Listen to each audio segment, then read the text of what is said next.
Hey! This is JJ and Alex. I made a name for myself, I told you I won't be denied. As you wrap up your day, it's time to get your fix of the teams you live for and the sports you love. This is JJ and Alex on 97.5, the KSL Sports Zone.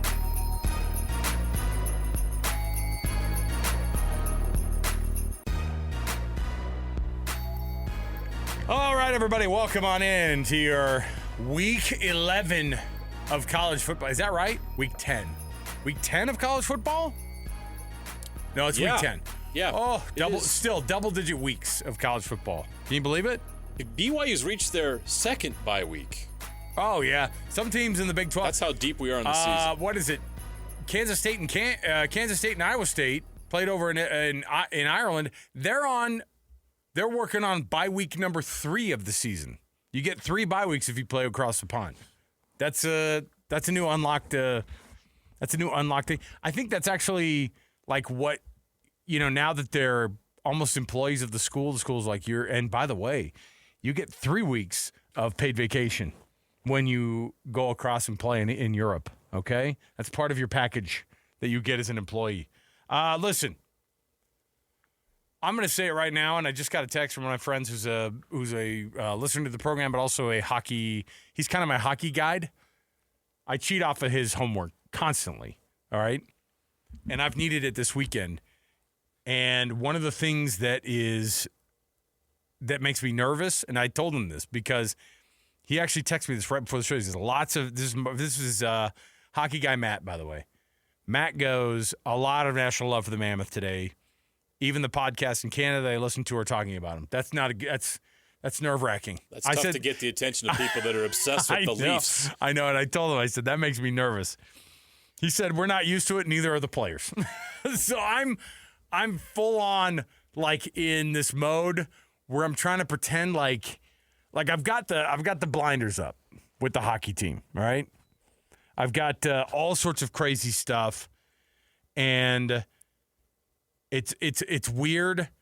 It's weird to think that you can have a team who's having this much success, and the Mammoth right now are the only other 8-win team in the world of hockey besides the New Jersey or the is it New Jersey? Yeah, the New Jersey Devils have an 8-game win streak. The Devils are an 8-game win streak, but they started off with a loss on the season. They've won 8 now in a row.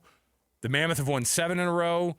It's not just that they've won 7 in a row, it's that they are shocking people on how they're doing it.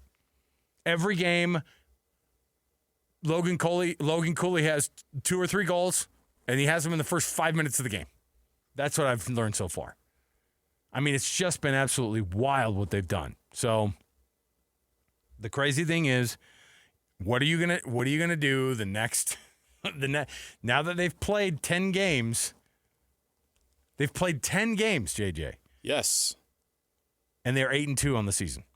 That's a unsustainable clip of winning. It is an unsustainable clip. They have also beaten very good teams along the way so far. Which is why their streak's more impressive than the Devils. It is. They've beat Colorado. They beat St. Louis. They beat Minnesota. And they now have beaten Winnipeg. Those last 3 all on the road. Correct. And Those guess last who they play 3 Tuesday night? Do they have to play Colorado again? Oh, no. Oh, I was going to say. No, is it Vegas? They're in Edmonton. Oh. They're taking on the Oilers. Another big test. Oh, my goodness. In Edmonton to finish the trip. It's fun while it lasted. To see how fans work. Well, that was cool. Well, that's what I thought about the Winnipeg game. I was like, man, that's a great win in Minnesota. You can't so keep there's this just going. no way they're going to get Winnipeg. So, it's been a good run. And they go into Winnipeg in one of the rowdiest barns, not the biggest barn, and they pull out a win against a team that led the West in points last year. Has the Vezina winner in net. Okay. They were awesome. I know this is a Kalani Sitake thing. They battled them the whole way. It was awesome. I know this is a Kalani Sitake thing, but how is Coach Bear going to be humble and hungry this week? Because that's what it is. Because that's what he kind of does. He shows up at the show and he does this, I'm consistent and I don't get too high or too low about things. I'm Bear. You're like, get out of here. I don't need to hear. I want the Bear tourney that is flashy. Give me Flashy Bear. No. His job is to be Bear. Our job is to overreact. And you as fans, it's your job to enjoy what you're witnessing right now because you are spoiled rotten. For sure. Right now you are. You've had a team for just a little over a year, and you're looking at the standings, and your Utah Mammoth are tied for the best record in the NHL. It's early. You just got this team. You are spoiled. It's early. However, I will say this. You're almost 15% into the season. It's early, but that's crazy. This is significant. It's bonkers. You're almost a fifth of the way to 100 points. These are the dumbest stats I've ever heard. And we're still in October. You're 13.5% through the season. We're still in October, and they have 16 points. It's significant. Our producer Alex is like, we're talking way too much hockey. This is early. A road-heavy part of the schedule, and it's going to be all the way into December. This team is playing a tough part of their schedule and killing it. Wait till the end of the year. Hey, by the way, the Utah Jazz firing it up tonight at home across the street at Delta Center. I like this team. It has not been tough to watch. I like this team. I know it's only been a couple games. I love that game in Sacramento. It was a defensive battle, and they almost won it. All right. We got lots to get through today. It is a Monday edition of the program. Yes, we are in October still. It's the final week of October, if you can freaking believe it. Here we are. Let's jump in right here, the top of the program. The cut is where we usually start things off. That's what we're going to do again on a Monday, so let's jump in right here. It's time for the biggest story of the day. This is what made the cut with JJ and Alex on 97.5, the KSL Sports Zone. Trajan Wealth brings you this portion of the program, TRAJANwealth.com for all your trusted local needs in retirement, TrajanWealth.com. JJ, lots to go over from over the weekend. And now, in the spirit of how we do this and just kind of with how things go, we split up during the weekends. JJ had his TV duties. I stay in the radio world, which is where I belong.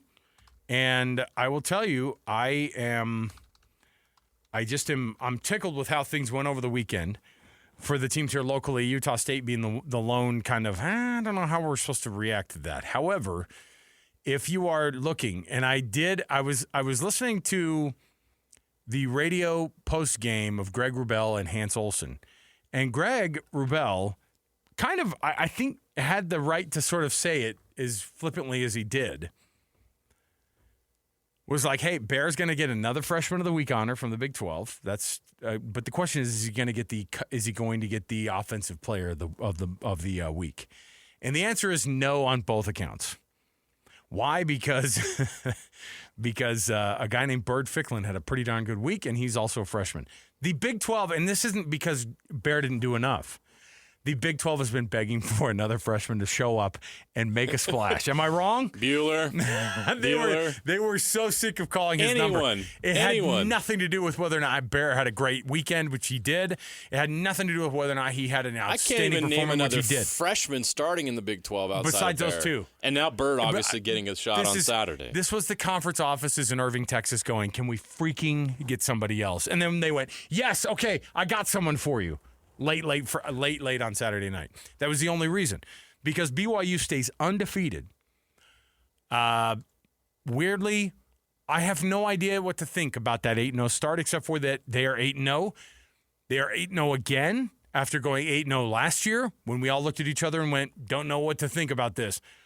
There was a quarterback last year in Jake Retzlaff that you went, I don't know how this guy's pulling this off. In a weird way, JJ, is Bear more consistent than Jake Retzlaff has been? Yes, 100%.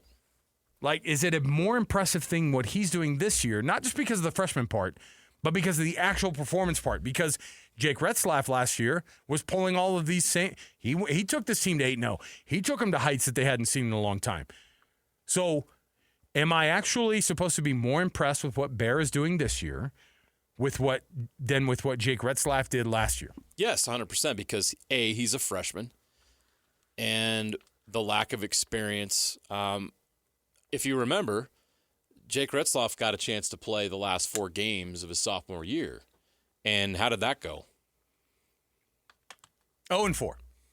Now, that's a distant memory. It's a distant memory. Right. BYU fans are like, what are you talking about? I don't even remember that. Did he? Because I checks notes. We're 19-2 in our last 21 games. Yeah. So Jake Retzloff had to go through a period of learning, growth, right, gaining experience at the Power 4 level. Bear Bachmeier, he didn't have that chance. And he was thrown into the fire this year. Yeah. And he has been unbelievable. When you consider the circumstances, if Bear was a senior quarterback and he'd been playing 3 years and he had these type of stats and production, you'd be like, yeah, that's okay. He's getting the job done. When you consider he's a true freshman who transferred here, didn't even get spring ball, and he's doing what he's doing for this team and leading comeback after comeback after comeback, how can you not be blown away by what he's doing? And he's leading. This is not just a freshman getting the job done. Mm-hmm. He's leading by the way he plays on the field. I'm seeing it. They believe in him. You see him on the sidelines, the way he carries himself, the way he walks over the sideline when he sits down after a touchdown. Like, they are fired up to play for this dude. Everything they talked about during camp, you're like, really? That's crazy. Like, they see it, like everybody just knew. But then you've watched the season play out, and you watch how he handles himself on the sideline and how they play with him and they talk about him. Yeah, he's just a true freshman, but he's a 6'2", 235-pound dude who just makes play after play after play, calm as a cucumber. Never too high, never too low. Taking it back to the Bear Turney reference. You got to have a quarterback that's like that, but he has to make plays, and he's making plays when it matters the most. Rallying a team from a deficit, never panicking, never cracking under the pressure, not making bad turnovers. Was there ever a moment in that game against Iowa State where you're like, man, Bear doesn't have it, or I'm really worried? Like, no. He was solid and steady throughout. The early deficit was some defensive misassignments and things like that. They finally got the offense going, and sure enough, the defense fixed those issues, and instead of allowing big plays, they made big plays. And it completely flipped the game on its head. But throughout all of it, Bear in that offense was steady, and with the help of a pick six on the defensive side and some other turnovers, they put up 41 points. They outscored Iowa State 31-3 after falling behind 24-10. You have to be a really good team to be able to do something like that. And BYU is a really good team. They deserve their top 10 ranking. Tied with Miami, by the way. I fail to recognize Miami as the number 10 team in the country. Like you forgot, or you will not? No, I just refuse. I am taking a stand. Oh, my goodness. You can only have one top 10 team. So number 10 team, and it is BYU. Am I missing something? Did they have a turnover at all against Iowa State? No. BYU right? at all? No. So they forced 3 interceptions. The one, it was at the end. Iowa State turned the ball over 4 times. Right. They lost a fumble, and they had 3 interceptions. So the muff punt, special teams gaff was a big play. Hilarious. And it also, like, I want to go, okay, that kid someone needs to get with him and explain to him how things work, and someone needs to yell poison a little bit louder. Well, he needs help from his teammates. It's not all on him. Right. That's a team mistake. But also, that's a high IQ play, right? From a special teams guy who goes, I'm going to keep pushing this guy into where the ball is. Like that. They're coached to do that. You have to. Look, I get it. It looks Pinga weird. Does a great job with that. Right. It's weird to try to pull a guy onto a ball. That always looks weird, right? Yeah. You can't, like, you've seen teams try to do that, and then you're like, all right, settle down. That's not really a thing. But just pushing a guy to where he'll end up stepping on the ball himself, which is what he did, or kicked it. That's a crazy play. Satuala redeeming himself after that first gaffe, which I'm watching Eskelson at the very first play of the game going, this is a strange setup here because it looks like, oh boy, they're bringing the corner pressure. Yeah. And then Satuala bites on the double move by a guy who's older than him, by a guy who knows the game a little bit better than he does, and he learned in that moment, right? Like, he got eaten up. Well, Sly talked about it last night on KSL Sports Live. Satuala is essentially supposed to bait him into, and then Tanner Wall's supposed to rotate over. Everyone stayed underneath. Everyone stayed underneath. Nobody over the top. He bit a little too long, and then you saw how it worked. So it's funny how sometimes we don't know the scheme or understand how things happen the way they do. Someone's going to get blamed for it, and that's okay. But it was a big mistake to start Yep. the game. Yeah, Whether whoever's fault it was, whoever's assignment that was, or how that was supposed to work, it was a big mistake. And there were. How nervous were you, BYU fans? How nervous were you yesterday? Are we at the point now where it's like BYU down 14? Oh, perfect. Let's go. It is weird. It's not a fun place to be at, to always be trying to figure out how to come from behind. But they seem pretty comfortable in it. Yeah, let's listen to some sound here. Kalani was talking about the slow start, and I know they've got a bye this week, but they still were able to jump in a little bit and get with the media and talk about what this has been like. And here's what Kalani said about being able to overcome that slow start against Iowa State. This is a really good team, so we were fortunate to quiet the storm that happened and then try to stack plays on plays. And I felt like once we started doing that, getting momentum, the guys started seeing it and started to create some momentum on our sideline, the energy, and the rest worked out in our favor. Bear Bachmeier talking about adapting that offense. Now, if you're a freshman quarterback and the number one yards from scrimmage guy in your conference and your number one rusher in the conference goes out, and I don't know what LJ Martin's status is going to be long term. It's probably not great. You're glad you have a bye week, but a bye week will probably get back a Jack Kelly who's not feeling great at the very end of that game and went out, and you're kind of going ooh. But a bye week might not get you back a LJ Martin that went down with a hanging shoulder. Who knows what that is? A broken collarbone, whatever it might be. I don't know if they've mentioned exactly. There was no sling on it, so that's positive. I guess. But he came right out, right? It was like not done for the day. Yeah, done. It was not where he tried to come back in and see if he could go. It was and it looked innocuous enough. Like it really he just went off the sideline, and you're like, ooh. But here's what Bear talked about with having to figure things out after LJ went out of that game. Yeah, I lost a key component of our offense. I mean, number 4 is, just a straight-up dog. So, yeah, we adapted and, kind of threw it around the yard a little more and let Preston get some carries. So, I thought we adapted really well, and, yeah, I thought we were successful with that. That's a tough one because – and Kalani said it going into the half. He's like, we got to throw the ball up more.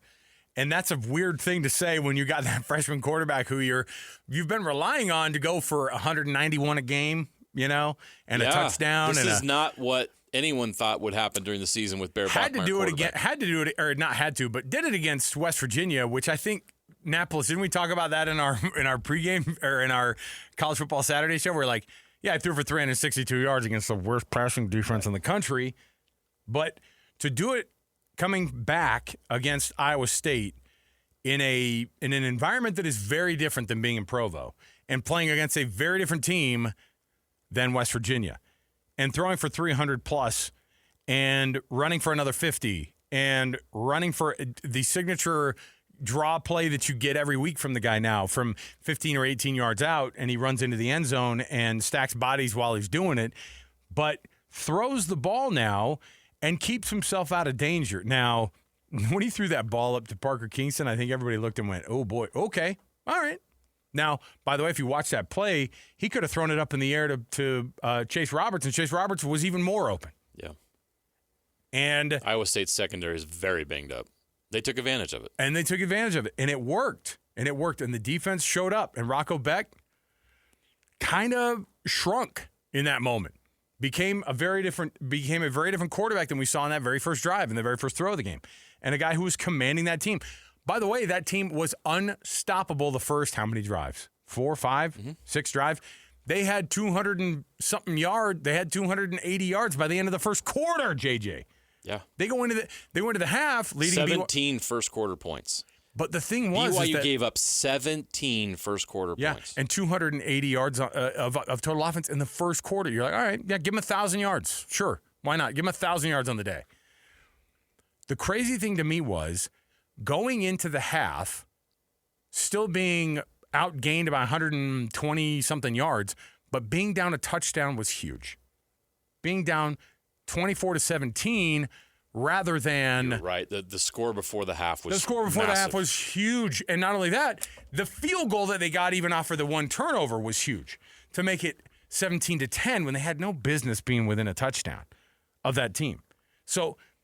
you teach your team, hey, just chip away here, all right? And you saw Kalani. Will Farron comes out, hits that 50-yard field goal, and it could have been good from 65, by the way. he goes in and you go, okay. And Kalani, what did he do? His team comes off, and he was as pumped about that field goal as he was anything else in the first half. They needed it. They needed that score before the half. 24-17, no one cares what the disparity on yardage is because then BYU gets the ball first, right? And then what do? They march down the field. They convert some big third downs. And what do they get? A field goal, a lone field goal out of it. They get a field goal out of it. It was nothing special, but it was 27-20 at that point, or 24-20 at that point. Yep. Then they hold Iowa State to a field goal. Then they tie it up, and then you're looking at yourself. And if you're Iowa State and you're the fans at Iowa State, they're all looking at each other, going, "I thought that we were winning this game by a lot, right?" Like it's confusing if you're Iowa State. We're beating this team on all fronts. Why is it tied right now? I think it must have been an absolute shock that a team like BYU was able to stick around. Does that make sense? Like, oh, yeah. To me, I think there were a lot of... And then... Iowa State had a 24-10 lead with 1:52 left in the second quarter. BYU took the lead 27-24, 4:33 left in the third. It was... okay. That is... It didn't feel like it, but that is a rapid recovery. Huge swing. And then you start to get a little fidgety if you're Iowa State. You get fidgety if you're Rocco Beck. You get fidgety and you throw that pick six at the end instead of leading your team down for because then it gets to 34-27 on that crazy touchdown. And then everybody in the stands are looking around going, what happened in this game? What happened to this team? Iowa State sideline did the same thing. They collapsed. They were dead in the fourth quarter. They had nothing. And Coach Matt Campbell was like, we had no idea how to respond to the adversity. We had no idea. No idea. And here's Kalani talking about Bear and this team being 8-0 at this point because this happened last year. I think a lot of people were shocked. This team is not. No one is shocked by what Bear's doing right now because they've been in the locker room with him long enough to know what kind of a dude he is. I'm not worried about if we were going to be 8-0 at this moment. I just want us to be at our best. And so far, Bear Bachmeier's improved every week. He's gotten better, and we keep asking him to do more, and he just keeps doing it, and he keeps asking for more. And so let's just give him what he wants. Let's give him to do more for us. What a wild spot to be in if you're a BYU fan.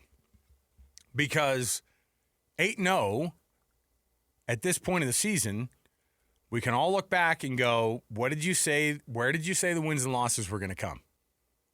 We could do the embarrassing thing, go to the bottom of our rundown here and give ourselves a gut check like we do periodically. Do it. Expose us for being idiots. JJ, here's what you and I had BYU at. Haters. Here's what you and I had BYU at through 8 games. Do we have okay, I will say, full disclosure, this is February. This is pre-Retzlaff being Gonzo, right? Yeah. Do we have anything further down the line? I don't know if we ever recalibrated. You know what? I'm okay with it. We can eat this crow all day. I don't care. Okay? On February 4th of 2025, you and I had BYU going 10-2 on the season, which I think we looked at even when after this thing went down, we were both like, oh boy, we got to do the re-rank 100%. here. We went down to 8-7 games. Vegas went down to 7.5, didn't they? Oh, yeah. So our 10-2 thoughts for BYU went like this. You had BYU winning. Good for you. You had them winning going 7-0. And then losing to Iowa State at Iowa State. For a half, I was right. I had them going 6-0, losing to Utah, and then not being able to recover from that game and losing to Iowa State. Why not? Because we saw them do that last year. They take a loss for the first week that they take a loss, and they take another loss right in a row. And then I had them winning out. I love how we both just cavalierly have them. Again, this is February of this year.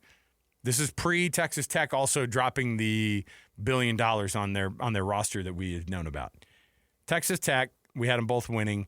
You had them losing at home against TCU. That's still not a bad pick necessarily.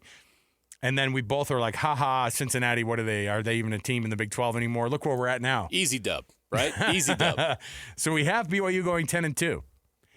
What's crazy is 10-2, still might be a future for BYU. It might be enough to get in that Big 12 championship game It could be enough to get them in the Big 12 championship game. It would have been probably enough last year if you beat the right teams. Right now, they're stacking up wins in the category of this team will help you get past this other team in the tiebreaker. Texas Tech and Cincinnati still loom at their stadiums. Iowa State, huge test at their stadium. Huge. And they got it. We thought maybe going 3-0 through that stretch of Arizona, Utah, and Iowa State was crazy. Great win. Great win for BYU. All right. What a story. We'll take a break. We'll come back. We got more to go. We've got sound for you. Don't worry, Utah fans. We haven't forgotten about you. We don't. This isn't the KSL BYU Blue station that you've accused JJ of being. How dare you? First of all right. We'll come back. We've got more to go around the corner. We've got tons to talk about from the weekend. More to come. We just have so many things to be able to jam about because right now the teams here locally are winning. It's fun to talk about. Stay here at 97.5, the KSL Sports Zone.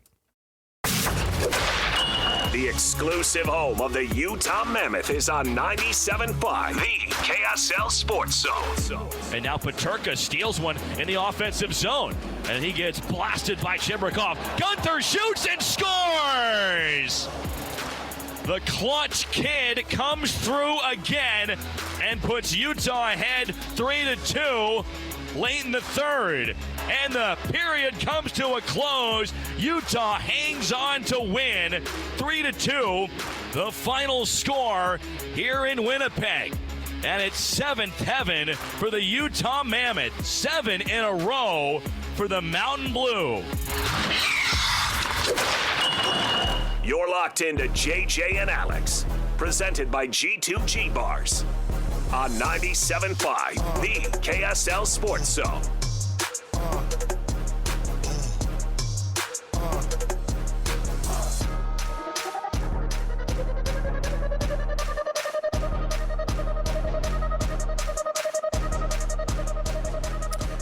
Welcome back, JJ and Alex, 97.5, the KSL Sports Zone. Pretty easy, JJ, to pick the hot and cold theme of today. Yeah. Prep for winter. Get a furnace inspection from a certified heating contractor to check for safety and efficiency on your furnace at home. A reminder from the folks at Enbridge Gas. Hot and cold today. Going to feature the folks who have been absolutely fire hot on top of that cold ice. Everybody else just cold against the Utah Mammoth. I don't know what to think because, I mean, it's just been phenomenal to see him. What was the thing we heard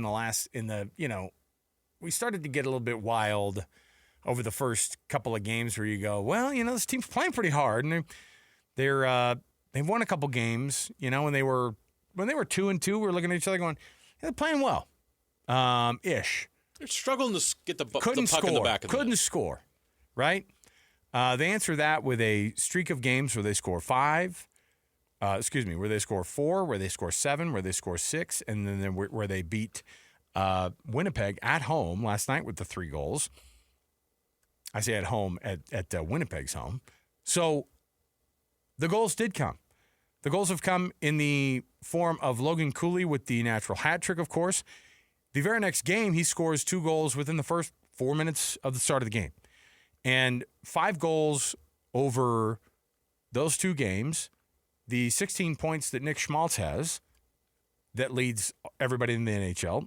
Now, I'm not talking about the West. He leads everyone in the NHL. Tied with Jack Eichel for the most points. Just like you had down. If there's somebody who's going to lead. We all predicted it. If somebody's going to lead the NHL in points this early in the season, it was from this Mammoth team. I go, hey, JJ, I see the future. Somebody from this Mammoth team leads the league in points. Schmaltz would have been about the 6th guy you'd pick, right? He has as many goals as Nate McKinnon. You would pick who first? Keller, and then you'd go Logan Cooley, maybe or Logan Cooley, Gunther. Dylan Gunther. And by the way, those guys are showing up and playing their butts off too. JJ Peterka is having a quote unquote slow start. Is he having a slow start though? He's the one who initiated everything that had to do with that 100%. Goal last night. Gunther's game winner came off of JJ Peterka's hustle. And it's phenomenal to watch right now because they've won 8 games so far. And they're doing awesome. They're leading the league right now in points. They're leading the West in wins. And there you are. So if you're talking about a team who's Plus who's 13 goal differential. I mean, they are especially hot right now. And can they keep this going? Can they make sure? Now, I say keep this going. I'm not talking about going 8-2 over the next 10 that they play, because I don't think that that's going to be something that happens. This West is just way too competitive. But can they continue to get hot when they want to weather some of the storms? Because even in the 7-4 win that they had the other night, who was that over St. Louis. Over St. Louis. Yeah, 7 goals in St. Louis. They were up 4-0 in the first 6 minutes of the game. Now, at some point, it was 5-4. Now, that will get you a little bit nervous. They weathered it. They score another goal. They put another couple on. It ends up being a 7-4 winner. They do the same thing when they went up to Minnesota. They score some quick goals. They were up 3-0 pretty darn quick. Yeah. They end up keeping the majority of the middle of that game it gets to 3-2, right? What do? Weather that storm, make sure and just put the foot down, and then they end up scoring 6 goals total. It's just been absolutely fun to watch. Now, do they have the most talented team in this league? Probably not. They have some exceptionally good lines. Those first 2 lines are really good. And right now, the way these guys are playing, everybody is noticing. People notice how good Dylan Guenther is at being a finisher. People see how Logan Cooley is 21 years old and might be one of the best young players in this entire league. People are noticing that this team is just winning, and scoring a bunch of goals. That's not lucky. This isn't lucky stuff, too. Sometimes they'll tell you the puck bounces a funny way. It's been phenomenal to watch. So far, Logan Cooley has been every bit of what we think he was going to be. Pay that man everything he wants. Is that wrong? Back up the Brinks truck. Let's go. Give that dude his bag of cash. He deserves it. Every bit of it. Every bit of it. But I've just been so impressed. It's so fun to watch when they're really, really good. And the unfortunate thing is they've been doing it all. They've been on the road so far. That's what's most impressive. They've turned that corner. And look, I know it's not like other sports where home ice advantage is such a big deal, but they're in a grind right now. And like second out of a back-to-back to win in Minnesota and turn around and go up to Winnipeg and pull that off in 24-hour period was pretty impressive. You know, we really need to enjoy where they're at right now. Like, enjoy the moment, because this is not going to last. It's not sustainable. Doesn't mean they can't be at the top of the West at some point. But just for fun, I want to play the game of if the playoffs started today, just to give you an idea of how good they're playing right now. If the playoffs started today, they would be the number 1 overall seed in the Western Conference playoffs. They would open up as the 1 seed hosting the Chicago Blackhawks, who right now have that last wild card spot. This is a terrible practice for us to do right now, this early in the season. I'll play this game, though. Why? Let's have fun. They might be that last wild card spot in March. Let's enjoy it right now. Guess who wouldn't miss the playoffs? Are you setting this up so that you could do this with your Broncos later in the show, too? Maybe. If the playoffs were to start today. Maybe. We all want to feel good about ourselves. Look, the team can't do this, but we can. All right, fine. So they would be the number 1 overall seed in the West. They would have home ice. They would be hosting the Chicago Blackhawks with a real chance of advancing and moving on. The Edmonton Oilers would not be in the playoffs right now. The Vancouver Canucks would not be in the playoffs right now. The Nashville Predators, the Minnesota Wild, the St. Louis Blues. Yeah, that's why I kind of go. So while I'm doing 2 things here, I'm enjoying the moment and celebrating this team for where they're at right now, and it's also a little bit of a reality check. There's still a lot of work to be done, and you're looking at the standings. Are the Seattle Kraken going to be the number 2 team in the Pacific Division? Probably not, right? Probably not. But they are right now. Are the Dallas Stars a wild card team this year? Probably not. But they are right now. So there's a lot of work left to do. But Mammoth fans, you are spoiled rotten, as I said in the early segment. Enjoy this moment. This team, no matter where they're going to finish the rest of this year, is special. They are very, very competitive. They're right now playing at a high clip. Now, I would love to see what Bill Armstrong says if he's going to recalibrate are we a top 10 team yet He said on our show, not yet. Not yet. I don't think he'll recalibrate that until game 82. Because he's a smart man. Yeah. I'm not. I go on the radio and I say outrageous things. So just enjoy the moment, Mammoth fans. Right now, you're number one. That's right. Thank you, Tusky. 7-0 under Tusky. ESPN just did a whole thing and they rolled it out there like, look at this guy. Look at this light blue cotton candy furred animal. I bet he's delicious. It's funny that people know that they're mammoth, and yet how many people have gone, why do they have this elephant? He's got this long tusk. I'm like, do you guys realize what mammoth are? I think because the logo has the tusks so prominent, people forget that there's a long friggin' and then his head is a mountain. It's basically just a giant furry elephant. It's a giant elephant. Don't call him a furry ever again, all right? Josh Hoover just got pissed somewhere. Did you just accuse me of did you just accuse that animal of being a furry? Not that there's anything wrong with that. Oh. All right, we got to we're only 49 minutes into the show today. We already have our first furry reference of the day. Can't be the last. Why not? All right, we'll take a break. Come back. We got more to go around the corner. Before I do, Hans and Scotty are going to be tomorrow on the road at The Grill, 2264 South Main Street in Nephi. What is The Grill? It's where you can enjoy some awesome beef right there from Bar W Beef. It's their restaurant. Go check it out. They're going to be there tomorrow, noon to 3. We'll come back. We got more to go around the corner. 97.5 the KSL Sports Zone. Let's go! Complete game coverage of the Cougars is right here on the KSL Sports Zone. It's a much-needed off week for the Cougars as they rest up for the final stretch of the 25 season. Your home for the best coverage of Cougar football is right here on 97.5, the KSL Sports Zone. You're locked on to JJ and Alex on 97.5, the KSL Sports Zone.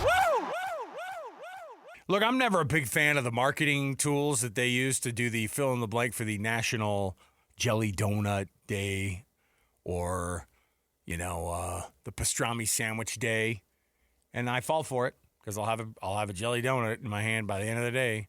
I'll have a freaking pastrami sandwich in my hand at the end of the day. Let's go to Friedman's. Yes, because I am a sucker like that. However, I did look quite sideways at the National Tight End Day that was being celebrated yesterday. Hallmark, you've gone too far. Who votes on these things? No. Is our government wasting taxpayer dollars coming up with silly days? You know that look that President Trump has when he holds up that thing that he signs? Do you think he signed a national with that signature at the bottom of the thing? I'm a big fan of tight ends. I told you this is I love tight ends. This is 100% a Hallmark holiday. I've told you this. National Tight End Day. It's been produced by Hallmark so that we could have, and later on, they're going to have some hunk of a tight end in a Hallmark Christmas movie at some point, catching a touchdown on National Tight End Day and then asking some girl who used to be a marketing executive who now owns a small Christmas stand in a small town in Wisconsin to keep her dad's ability to fight a disease available. Not that I've ever watched any of these watch movies. Hallmark movies? What are you doing over there? You know way too much about these things. I'm telling you. You've watched a few of those, haven't you? And I'm this close to not watching them anymore, all right? That's where I'm at right now in my life. You talk to somebody about that? The Weekend Warriors are brought to you by Gillette Heating and Air. Right now, get seasonal maintenance done on your furnace for only $59. All you have to do is go to GilletteHVAC.com to make an appointment.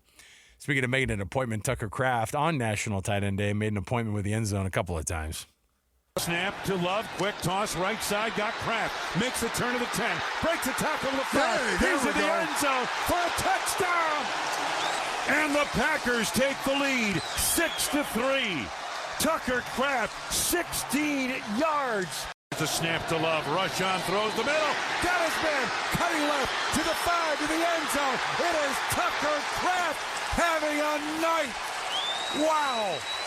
Touchdown Green Bay. They beat Chuck Clark on a crosser. 24-yard touchdown reception. Tucker Kraft had a day. Those coming from Jordan Love, of course. Jordan Love had 20 consecutive completions. Not a bad night against the Steelers. Jordan Rogers. That's the other Rodgers. You just create the greatest quarterback of all time. Well, I think his brother is named Jordan. The one who was like not very good and who was the Bachelor, I think, or Bachelorette, or one of those. Again. Sounds like you just made up a player on No, I'm pretty sure that's his brother. You're right, it is Jordan Rodgers. So Jordan Love defeats Aaron Rodgers. Aaron's, of course, hosting his former team, and everybody made a thing out of that. But, man, Tucker Kraft had a night, and they had a second half to be able to make sure and get that win. It was huge for them because Green Bay is, like, quietly very, very good. And I say quietly because it's like they're not – I mean, they're not doing the Broncos thing and just blowing out Cowboys left and right. But they are pretty darn good. So you know who else is good? Because they're going to have to go through these guys if they're going to want to win the Super Bowl. Los Indianapolis Colts. Oh, boy. This was the sound you brought from the week? Oh, I was going to say, we've hit a new low. Hold on. What is this when he actually went after the... This guy's having an incredible year. Oh. Titans. Hey, Cam Ward. This is our team. Oh, man. Hey, by the end of the year, you're going to all be doing this. And certainly... I'm disappointed you didn't say Cam Ward, you blank. You know what I'm referencing. We should have, you know what? We should have bleeped it out just so we thought that in the song. The Indianapolis Colts continue to be, what are they, 7-1 with their yes, sir. with their weirdo owner sitting on the sideline with a headset on. Hey, it's working. She's basically an assistant coach. She is getting it done, and they are 7-1. This is a really freaking good team right now. You got to believe in the Colts. They give us to Taylor, cuts off a block, veering to his right, he's at the 10, he's at the 5, he's going to score, you know it, touchdown, I-N-D-Y, Jonathan Taylor with an 18-yard run to Pater. They give it to Taylor, left side, he's at the 20, 25, 30, 50-yard line, still going, Taylor up in the sideline, he's got a chance, 10, 5, touchdown, Jonathan Taylor takes it 80 yards to the house. What do you have at the Indianapolis Colts? You have a quarterback who's third in yards, second in touchdowns, number one quarterback efficiency, Daniel Jones, just like you had earlier before the Indiana Jones. And then what do you have?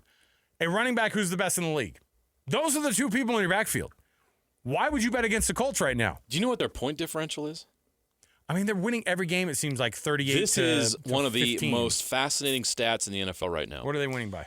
Plus 116. Dang.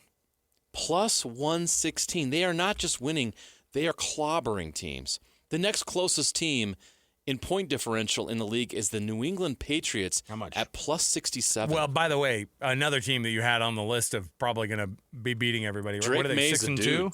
I know, 6-2. Drake May is legit. So 116, they played 8 games. So they win every game by more than 2 touchdowns, the Colts do.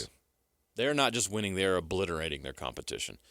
Only one team came close outside the one that beat them. What's the old quarterback at what's the old Florida quarterback who was going to take him to Anthony Richardson? Yeah. His days may be numbered there. Daniel Jones, JJ apologizes. Okay? I'm sorry. We didn't give you enough. I mean, I believe in you, but JJ didn't, and I think that we need to set that record. Let's get out of New York. That's where quarterbacks go to die. Oh, my heavens. Poor guys. All right. And then finally, the team that had maybe the best weekend in Salt Lake City, they were here, and they wanted to get right, and this game got them right, and Utah's defense showed up against Colorado. Probably the worst beating I've ever had, except for when my mama whooped me as a kid. 422 yards rushing, you ain't winning. You're not winning. 300 yards, you're not winning. 250, you're not winning. It's not capable. Total offense, 140 yards, you're not winning. You're not winning. They had 587 yards of total offense. You're not winning. With that, special teams gave up a fake punt as well as a block punt. You're not winning. So all 3 phases, we got our butts kicked. Ouch. That's a disappointing weekend for Coach Prime. So yeah, they beat him up on the offensive side of the ball, but their defense just. I think they had, was it negative 18 yards in the first half when they showed that that graphic up there, and it was 43-0. I actually thought to myself, they will probably. I did what I did when I was a kid. I go 43. Okay, they're going to win this game by 86 points. They really could have. They could have. Yeah, they called off the dogs in the second half. It could have been bad. It was bad already. It could have been a 77-0 game. Absolutely. So it's nuts. All right. We'll take a break. We'll come back. When we do return, we've got reactions from college football across the world of college football. How the AP poll has now been sussed out here. This is the first time that this was done in the Big 12 since October of 2022. I'll tell you what that is. Next, right here, 97.5 the KSL Sports Zone. Nobody gets you ready for Utah football more than the KSL Sports Zone. Ready? The Utes get set for another huge Big 12 game as they square off against Cincinnati. Your home for the best coverage of Utah football is right here on 97.5, the KSL Sports Zone. You're locked on to JJ and Alex on 97.5, the KSL Sports Zone. And I try. Hey, welcome back. JJ and Alex, 97.5, the KSL Sports Zone. You know what guys who are in their 40s on diets do? We slowly describe the food that we ordered over the weekend. We need to get better hobbies. Oh, man. You know what's a great hobby? Hallmark movies. I'm telling you, it'll get you through the holidays. Oh, my gosh. They're all the same. You know how they're going to end. Guy gets the girl gets the guy, whatever. You know, you're not disappointed by a twist here and there, somebody getting murdered. Nobody wants that. Go on. Be kind of fun to throw a wrinkle in there every now and then, though. Hallmark, wouldn't it? Yeah, Hallmark just goes 1 in 10 you're going to get. There's going to be a murder. There's not enough violence on the Hallmark channel. Oh, that would be actually really hilarious. Doesn't fall in line with our. I like your pitch. It just really doesn't fall in line with our goal. Yeah, but try it once and just see what happens. Mm-hmm. You get those, because those moms will be like, you know what? That was a nice wrinkle. Instead of some hot TV executive landing in town, why don't you have Predator land in town and see how everybody deals with that problem? Still owns a small Christmas tree shop, just murders people, eats them, no problem. All right? Predator opens a flower shop in Nantucket. A small, quaint chocolate, hot chocolate shop. Falls in love with a local barista. Then eats the top of her head, just all clean off. And then it starts a massive killing spree. Don't give me that look like we've gotten off topic. This is perfect programming for a television executive. And then what's his name from Boston? The guy that's in all the movies now. Oh, Mark Wahlberg. Yeah. Let him take out Predator. All right. Here's what we're going to do. We're going to kick off the show here, top of the hour, like we always do with the cut. We'll jump in right here. Let's get to what college football looks like after a wild week 9. Let's do it. It's time for the biggest story of the day. This is what made the cut with JJ and Alex on 97.5, the KSL Sports Zone.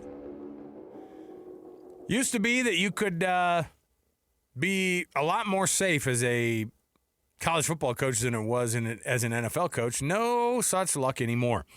By the way, this portion of the show brought to you by the good folks at the Doug Smith family of dealerships in American Fork, Spanish Fork, and in Linden now, where you can find the Doug Smith Mitsubishi. Nobody knows cars like Doug.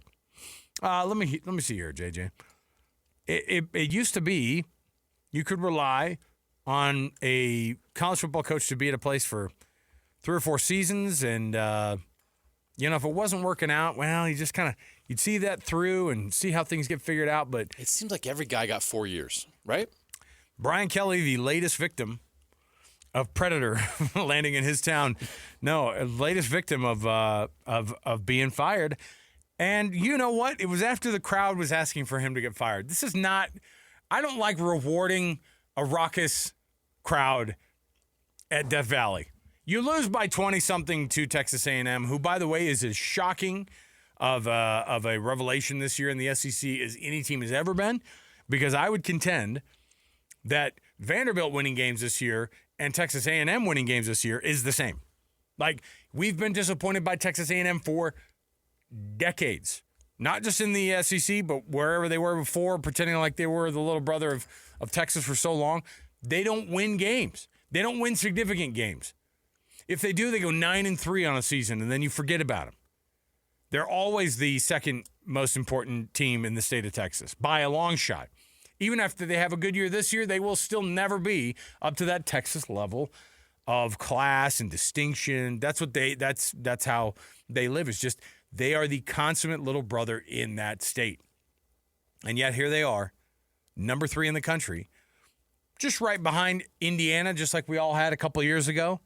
Certainly after last year, we thought, well, after that one-and-done performance, we'll see what happens now. Indiana is bona fide. By the way, they have 2 Mendozas at quarterback now, if I don't know if you know that. Little brother's going to take over for big brother, and he's going to do the exact same freaking thing. Guaranteed. Signetti must be loving it, although he wouldn't be able to tell on the sidelines because it looks like he just pooped himself. He does not look happy ever. Right? Every time they show him on the sideline, he has this concerned look on his face like, oh, boy. Uh-oh, I crapped my pants. I should have. because I used them, and I just did. Him and Deion Sanders have a lot in common. Oh, no. So I have no idea what to think about college football this year. Ohio State. It's wide open. I think that we like having Ohio State at the top because it just feels normal. It's familiar. It's like a blanket, and they're winning, and that works.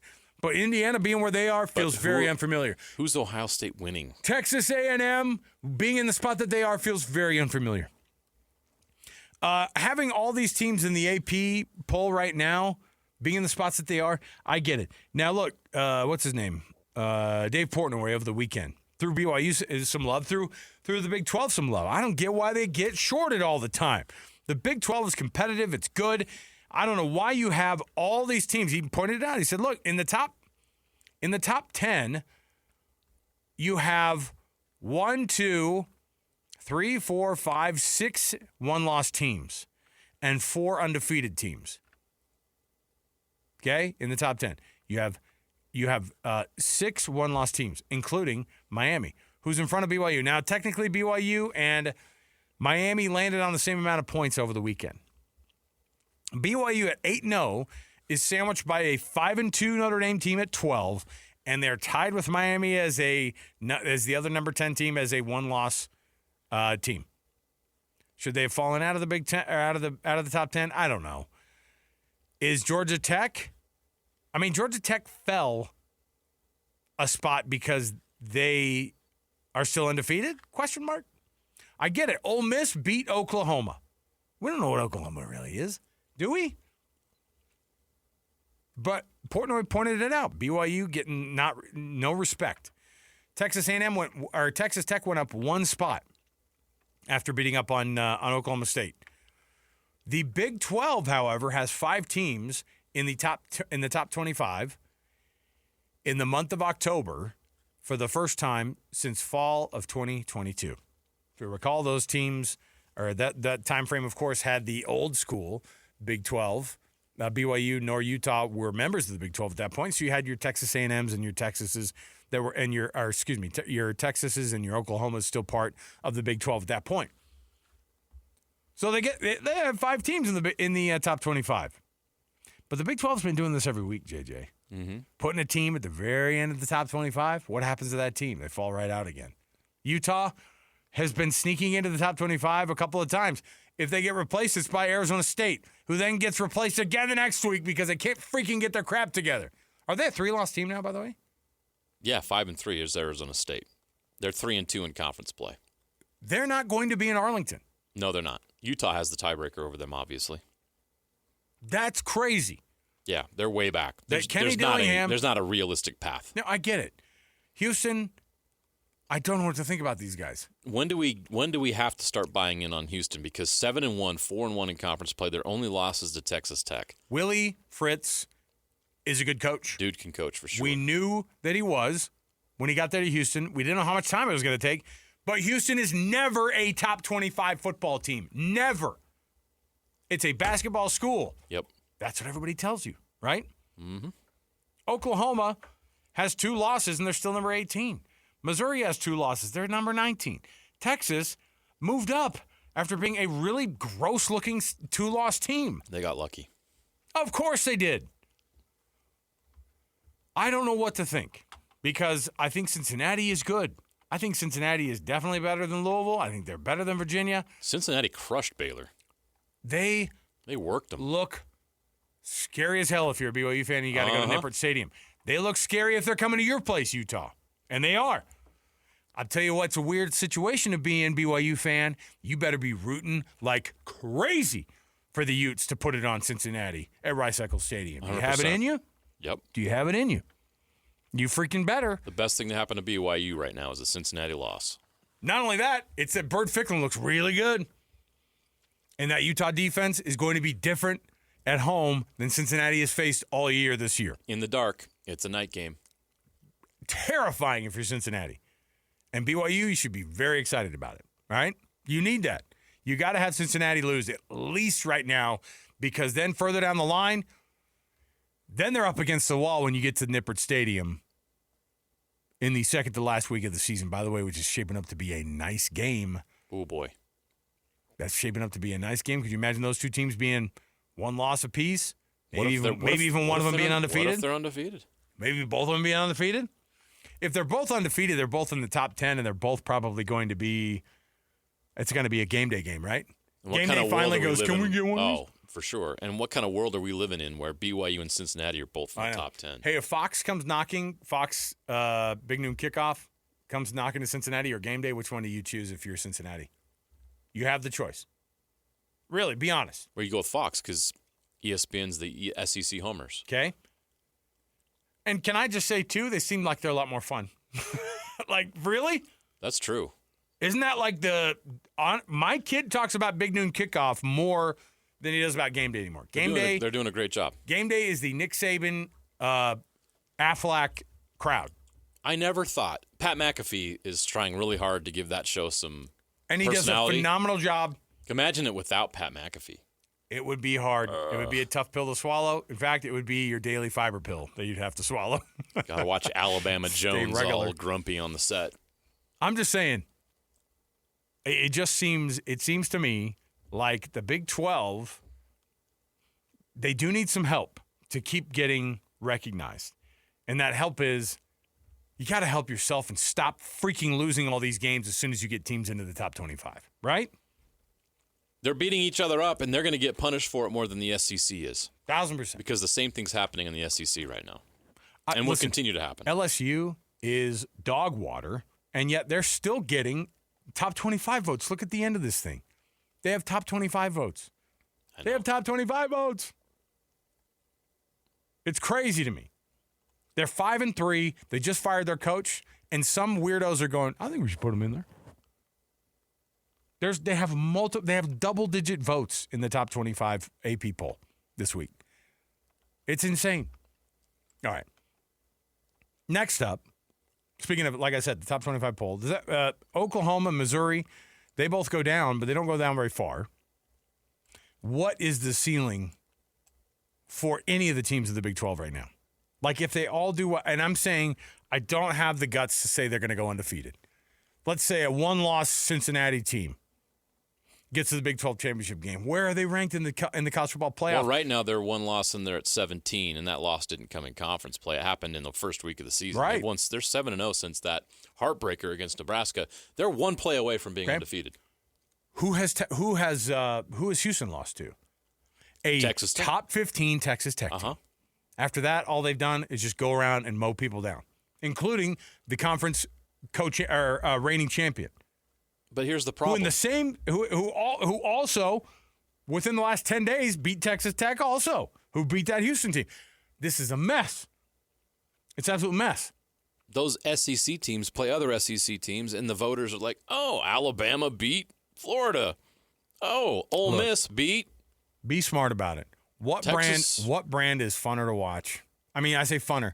What brand is more important to prop up? A Cincinnati football team or a Houston football team or even LSU? You know what I mean? For ESPN, it's LSU. 100%. Of course it is. a 2-loss Oklahoma team that they're praying that John Mateer could still materialize. See what I did there? Nice. Parker, do I get bonus points for that? Don't shake your head at me. That was good. I was quality pun. I wasn't going to look at Alex because I knew he was already flipping me off behind the glass over there for that dad joke. Is that just a good pun or is that a dad joke? We gone full dad mode on that? All right. That's more punny to me, right? Agree? I love it. Oh. It fits. All right. I'll be here all week. Let's call you Big Pun. If you're not playing Big Pun on the way back from this next break, I will be very upset. He's not a player. He just crushes a lot. Oh. Alex Napolis, our producer's like, who the heck is Big Pun, dude? You better no idea what we're talking about. You better not have to ask. No idea what we're talking about. May he rest. Okay? All right, we'll take a break here. We'll come back. I'm sick of and fascinated by the whole ranking process. It just is so predictable, and yet at the same time, you look at it and you go, why can't Cincinnati get more love? Why can't Houston get more love? For them, I say them, the voters, the SEC honks, the Big Ten honks. Well, it's for them. They honestly think, hey, we'll give them a little something like a little 22 ranking. You know what I mean? It's so degrading for teams like Houston. They're doing all the things. They are a Big 12 team. They're not in the American anymore. But people look at them like that. They've got so much brand work that has to get done. BYU's got to do this brand work still. Cincinnati's got to do this brand work still. They were in the freaking college football playoff more times than all these teams we're talking about in the SEC. And yet you still got to do brand work if you're Cincinnati. You still have to do brand work if you're – Utah has to do less of it. They have to do less brand work because they've done so much of it. They're a known commodity. Over the years. So you have to start stringing together wins that matter over teams that people are wondering, how did they beat them? Utah is recognizable because why? Because they will just beat the hell out of USC anytime they walk over here in Salt Lake City. Ever. I think for the rest of time, probably. They're never coming back. Have you seen that interview that Caleb Williams has done with Big Cat? Yeah. And it is like, I don't get why we lose to him. Because you're not a very good team. Your brand is good. Utah is always better than you. You know why? They play hard. You guys don't. So that's what I'm saying. The brand work needs to get done by the Big 12 still. Got some years to go. 100%. And if you're sick of the AP Top 25, like, this is stupid. Call your senator. I have some. Go. They're not at work right now. Call your congressman. They're off right now. Write a strongly worded letter to your representative. Government's taking some time off right now. But a week from tomorrow, guess what's coming? 5 p.m. November 4th, Tuesday. First college football playoff rankings. So we don't have to worry about the AP Top 25 anymore. We can overreact to the college football playoff rankings, which are certain to be a mess.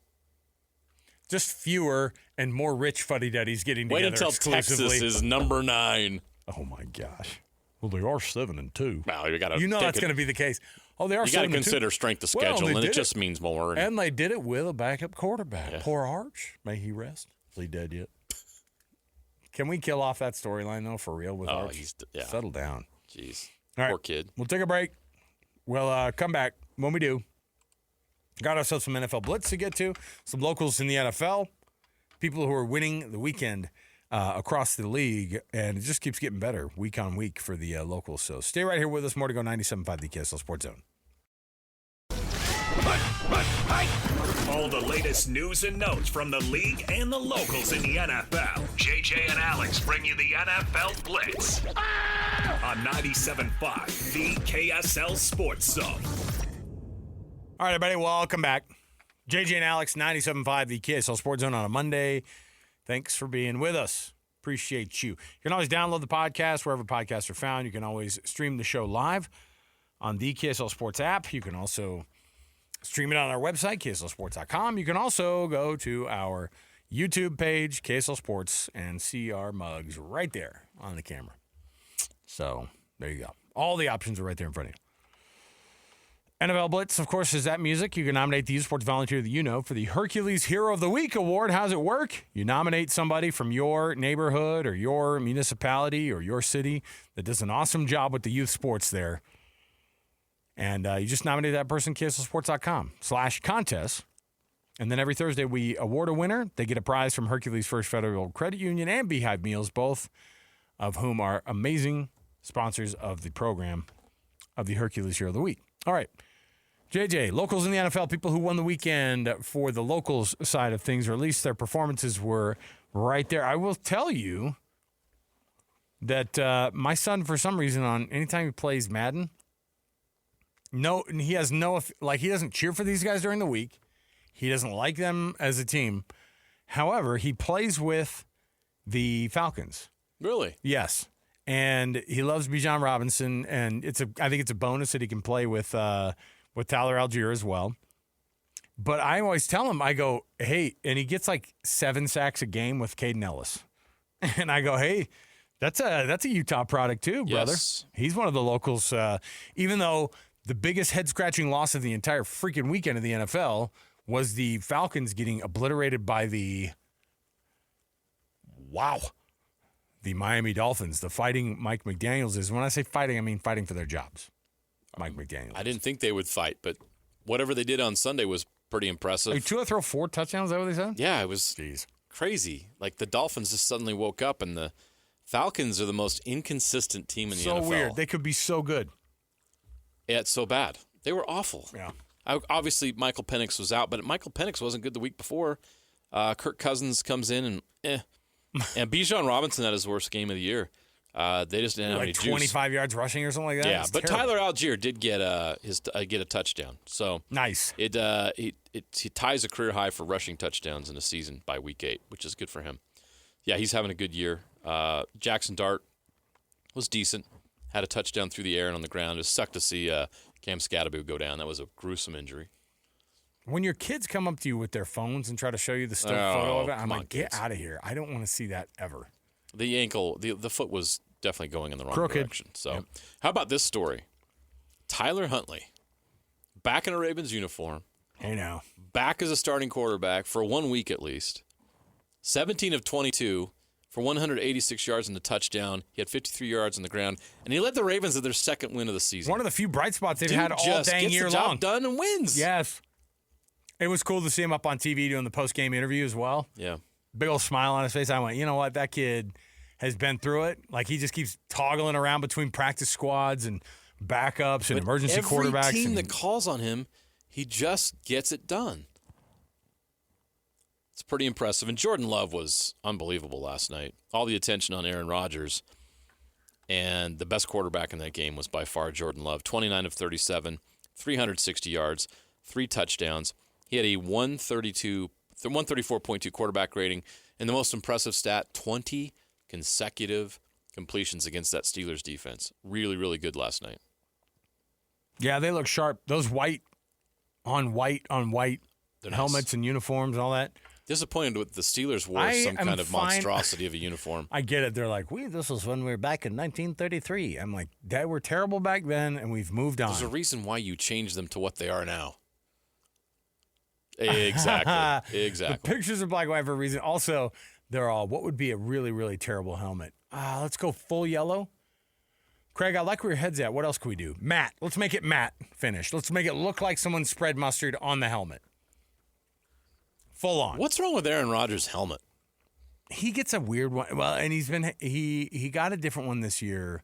I read a whole thing about it. We should not be writing articles about Aaron Rodgers' helmet, but he's got a massive looking helmet without the Guardian cap on. Does that make sense? It's massive looking, right? It's too big for his head. But I just love that NBC kept slowing down. I was like, we don't need to do the lip reading. My kids are like, what did he just say? And my older kids are like, yeah. I'm like, don't show that guy before you go to a break after he throws a pass that gets dropped. He is going to throw a guy under the bus with a lot of F words. So don't do it. Jackson Dart, that was kind of interesting that he had the day that he did. I think everybody was just assumed they were going to lose that game. And they did. Man, they don't look very good. And I don't know where the saving grace was. It was fun to watch Cam Scatterby Jackson Dart. They together, had if a you were a thing New York going on there, Giants a fan. nice little tag team. Yeah. And everybody, it was definitely like a Superman and his sidekick type of a deal. And now it's like your season is going to. You guys might only win 2 games, and you're not going to have that head coach at the end of the year. And that's the guy who drafted you. Yeah. And now you're going to have to bring in a guy who's going to have to be like, this isn't my guy, but I guess we'll try to win with him. And the owners will go, we really like him, so try your best to make it work with that rookie. It's going to be terrible. Carson Wentz going to be out for the season with the shoulder with the shoulder injury that he saw. Did you see that in the game that he on Thursday night? He was definitely in a ton of pain on the sideline. You knew he was not going to be himself. What is the deal with J.J. McCarthy? I know he has the high ankle sprain, but everybody's watching him like jumping around on the sidelines, and you're going, why is he not playing? So who's the guy then? Who was it that came in for him on? I can't remember who came. I'd have to Google him. Oh, it was the guy from. It was Minnesota's quarterback last year. The reason you don't know his name is because I don't even know if they knew he was going to make the team. Max Brosmer. Brosmer came in relief at the very end of that game for Wentz, and their season is over. If Brosmer's going to be your guy, Your starting quarterback's going to be an undrafted rookie out of Minnesota, so he's got that name recognition. Got that. Everybody loved him as a Golden Gopher. Did they? Yeah, sure. Liam Cohen says they are not going to trade second-year wide receiver Brian Thomas Jr. Why would they? Out of the Jack. I know. Isn't it funny that teams have to comment on that now? Dude's a star.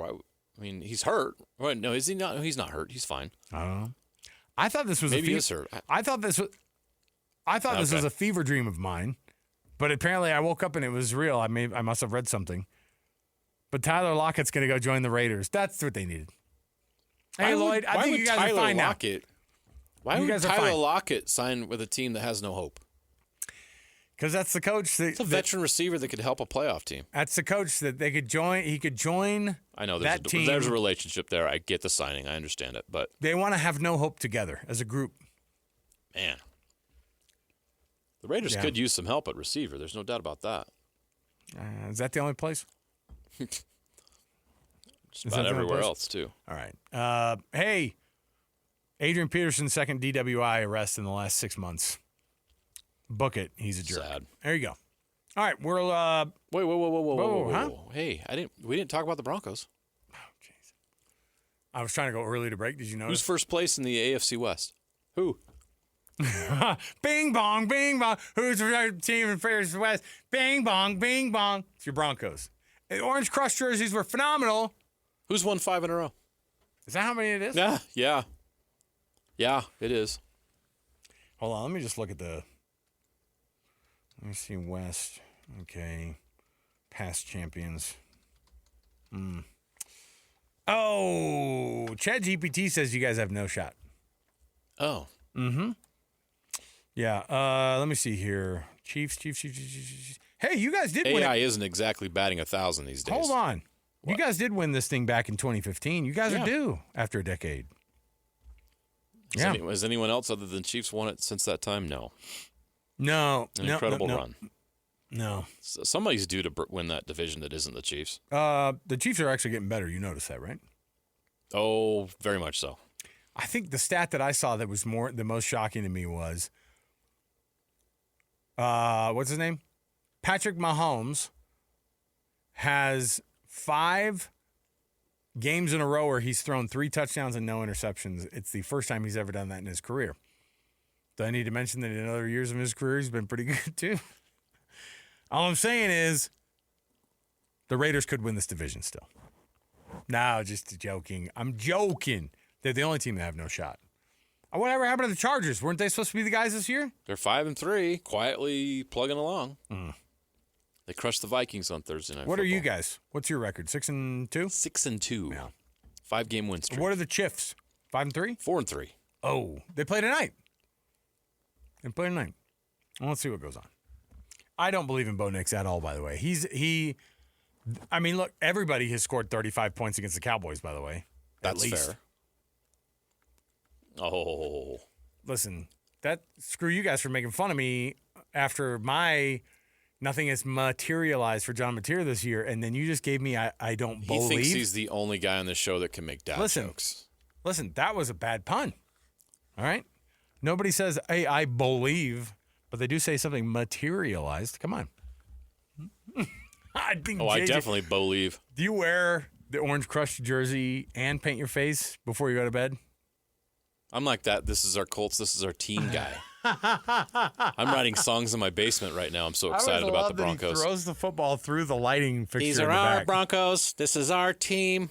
We love them. It still works with the horse. For sure. I do love my 5-year-old daughter goes. My daughter goes over to me and she walks up to the TV. Anytime there's a game on, she goes, "Who we cheering for? We cheering for the horse team?" Yeah, like, you are. I go, yeah, sure. That's right. We cheering for the horse team or the star team? I go, sweetheart, nobody cheers for the star team outside of the state of Texas.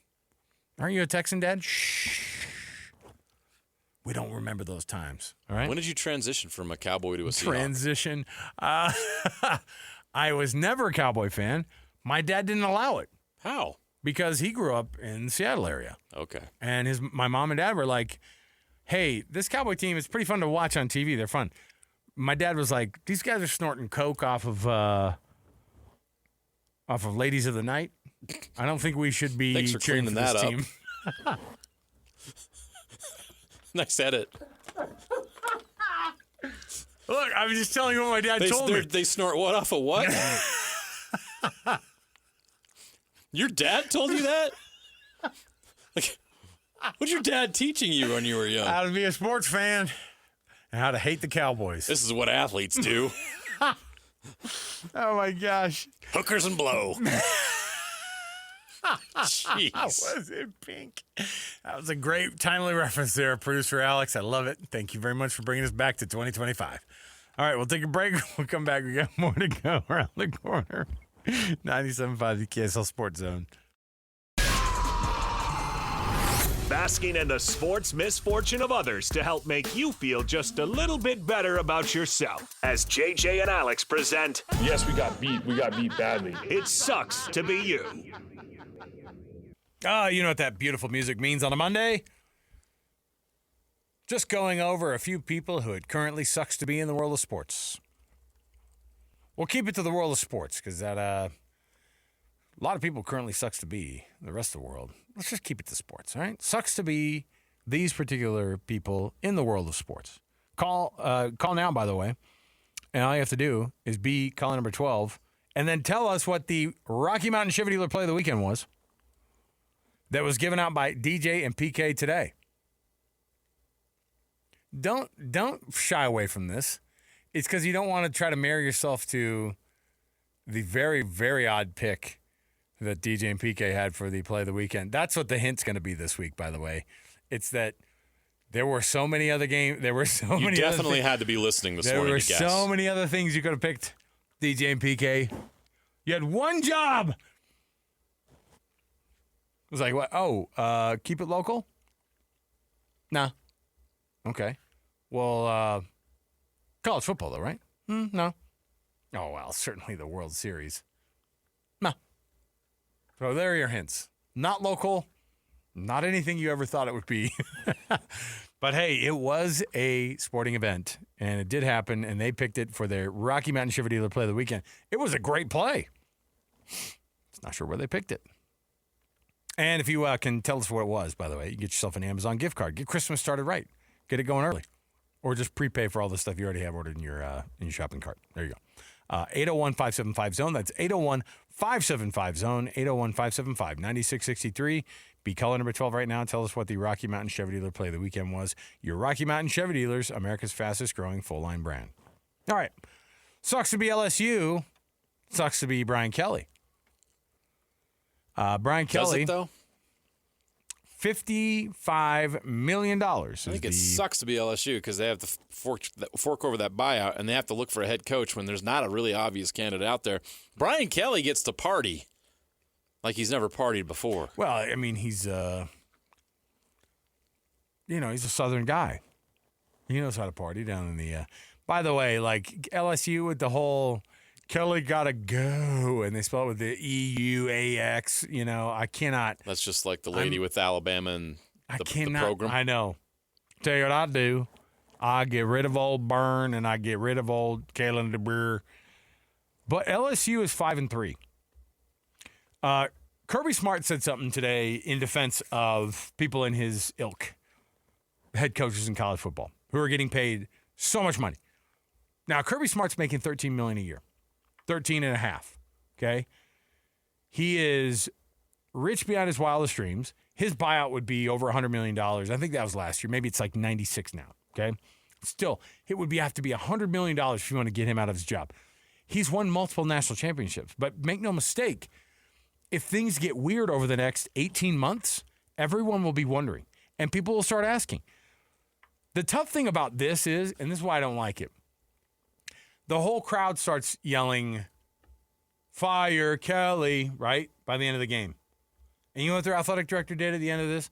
I'm going to put together a board of folks who can make this decision together. And then, then the governor of the state of Louisiana is the one who apparently handpicks this board of people that are at this highly qualified way to basically just cave to the peer pressure of your dumb fans. And that's what they are. That's what we are.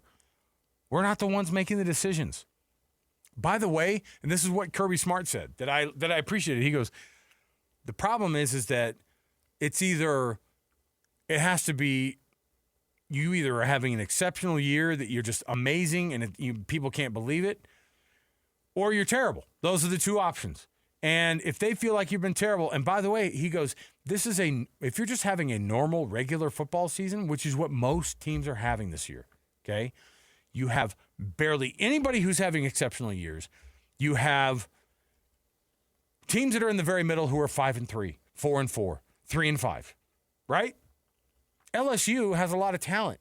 Do they have national championship talent? No. Garrett Nussmeier is not a national championship winning quarterback. Brian Kelly couldn't have changed that. He wouldn't have been the guy who gone, oh, I suddenly talked to Garrett Nussmeier. I made him a champion. That would not have happened. But Kirby says it. He goes, look, man, you're having a normal year, but you have a bunch of people who suddenly go, well, wait a minute. Indiana can do it. We can do it. How's it that those Indiana guys are doing it? Look over at these. Hey, how's Vanderbilt better than us? They're asking those questions. They lost to Vanderbilt. You know why they lost to Vanderbilt? Because Vanderbilt is the best they've ever been by far. LSU didn't print national championships and never has. They won in 09.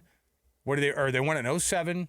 They won in 09 or whatever it was with they go Saban and then they go what's his name? Les Miles won one. Les Miles won one, and then Orgeron brought him one. Right? That's 3 in 25 years. But they looked at Brian Kelly. The real problem with Brian Kelly I think he was a humanoid. I don't think he was I don't think he was regular. He's not a real person. He does not have human interaction capabilities. And I don't think that helped. I don't think it helped that he couldn't have a normal conversation with a normal person. So that doesn't help. Is he the right guy for the job? No. But was he terrible, LSU? No. Your team is. And I know that he's the guy, the buck stops with him, but guess what? 5-3 is not the end of the world. Not at all. LSU has been 5-3 more often at this point of the year than they've been 8-0 times 1 million. I guarantee it. But the expectations get weird in an era of college football when teams have no ability, JJ. There's no way that they have the ability to be able to pay for NIL and coach and firing coaches at this rate to pay him out. Anyway, I went the whole sucks to be you on LSU because it really does suck to be him. Navy is 8-0 and they're not in the top 25. AP voters, you failed again this weekend. Sucks to be the midshipman. The Cincinnati Bengals are officially the worst team in the league because they lost to the worst team in the league. Transitive. Why not? Arizona State and Kennedy Dillingham, their champions, their idea of being a Big 12 champion again is squashed. They blew it. Sorry. At home, right? That was a home game. Oh, yeah. Terrible. Illinois. More than enough for you guys to lose 63 to... How come they keep getting ranked? I think because people were they so haven't just willing. lost. They've been blown out. Yeah, people were so willing. They wanted them to be good. Why? I don't know. Utah State, Ugh. they go Aggies. down and laid a massive egg down in Albuquerque. And then sucks to be Will Hammond, the backup quarterback at Texas Tech, who is now going to be out for the rest of the season with a torn ACL. May not suck for BYU a week from Saturday. I don't know how much I believe in that. This is because now It's tough. We just don't know who's going to be the starter. Is it Baron Morton or is it their third Baron string, Morton. Griffiths? he's day-to-day, but he's going to be the guy.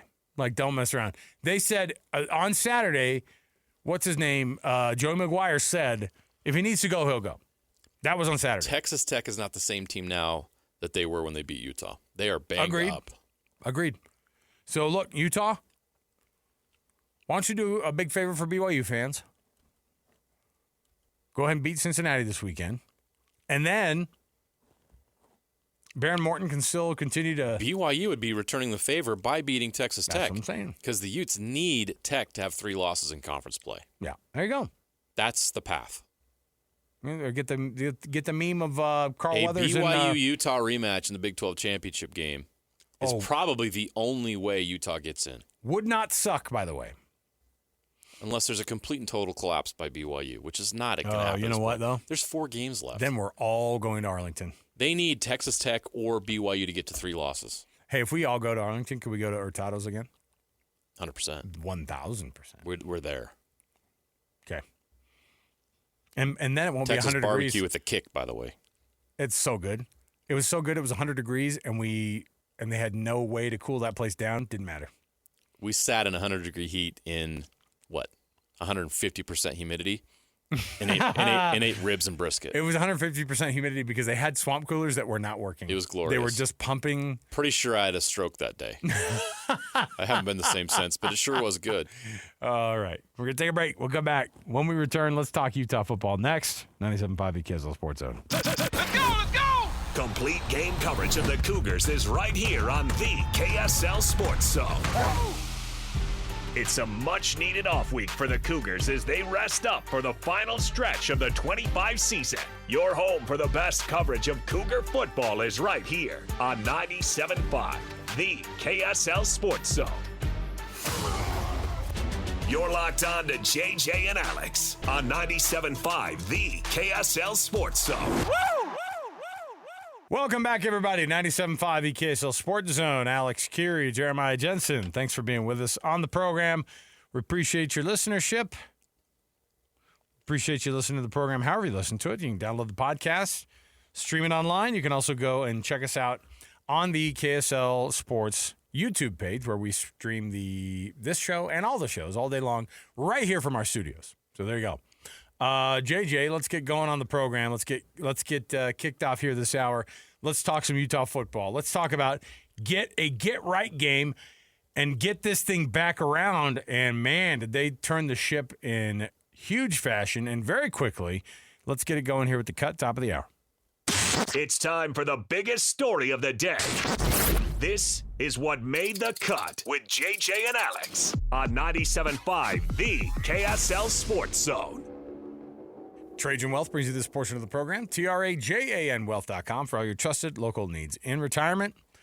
Amassing almost 560 yards of offense, 420 plus of those on the ground. Utah absolutely obliterates Colorado, and it was actually this score was a little bit of them treating Colorado with some respect there at the end. Coach Prime gets a 53-7 loss.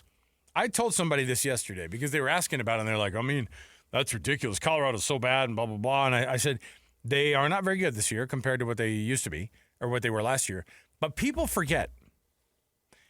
I don't think Utah fan really forgets. I think they may have tried to force themselves to forget it. I'll tell you who does not forget. Kyle Whittingham does not forget getting scored 49 points on his team last year at Boulder.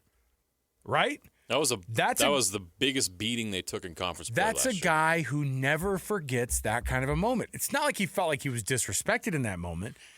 What he feels like is that there is a factor where he goes, I'm not going to let that ever happen again. Not only that, I'm going to get that thing back. I'm going to get that feeling. I'm going to give that feeling right back to Coach Prime, who had to say, after all was said and done, that he's never been beaten like that since, what did he say? His mama whooped him when he was a kid. By the way, is that the only person in America who can get away with saying that?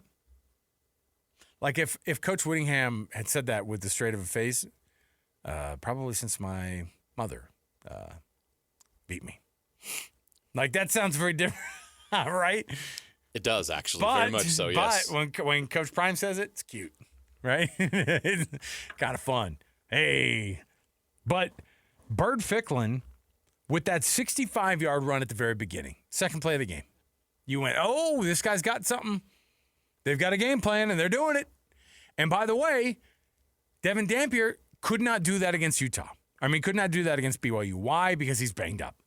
Now, they tried to get it going a little bit, but now when they had a week to game plan it against Colorado, they went, we are not going to mess around. We are running this ball down your throat. And they did.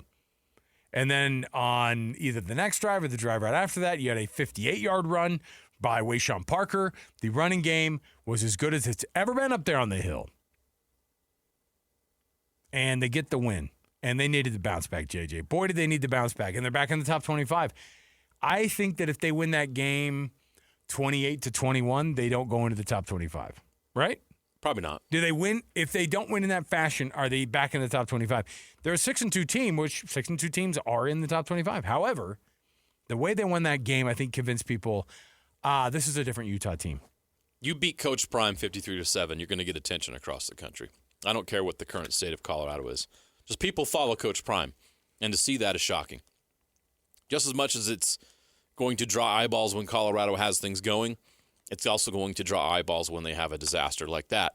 And it was a disaster because of the way Utah played the game of football. That's as good as I've seen Utah execute all season long. It was a great response after the rivalry loss in a game where I thought it was the worst they had executed all year long. A head-scratcher. It's the rivalry game. How are you not up for this? They lacked an intensity. They lacked an edge in that game at with specific players and positions that cost them the game. They didn't execute in the big moments. I mean, this was just all-out execution. This was execution to perfection. Just right out of the gate. That Bird Ficklin touchdown run, you watch what the O-line did. You watch it set up. You watch the read made by Bird Ficklin. That's incredible. It was great football. And it just continued, and it just continued. Defensively, this is what we think Utah defense needs to look like. Aggressive, all over the quarterback, denying the run, 7 sacks, 13 tackles for loss, an interception, 4 pass breakups. Colorado could do nothing against that defense. It was crazy watching that live. Like, Colorado, have they even had a first down? I couldn't believe how dominant the defense was, but in a sense I could, because you expect them to be this good. They really are. And you're looking at the stats, 3 of 16 on third down. Utah getting back to what they do, stopping teams on third and fourth down. 3 of 16, 0 for 2. Colorado somehow by the end of the game got up to 12 first downs. Offensively, do we have a quarterback controversy?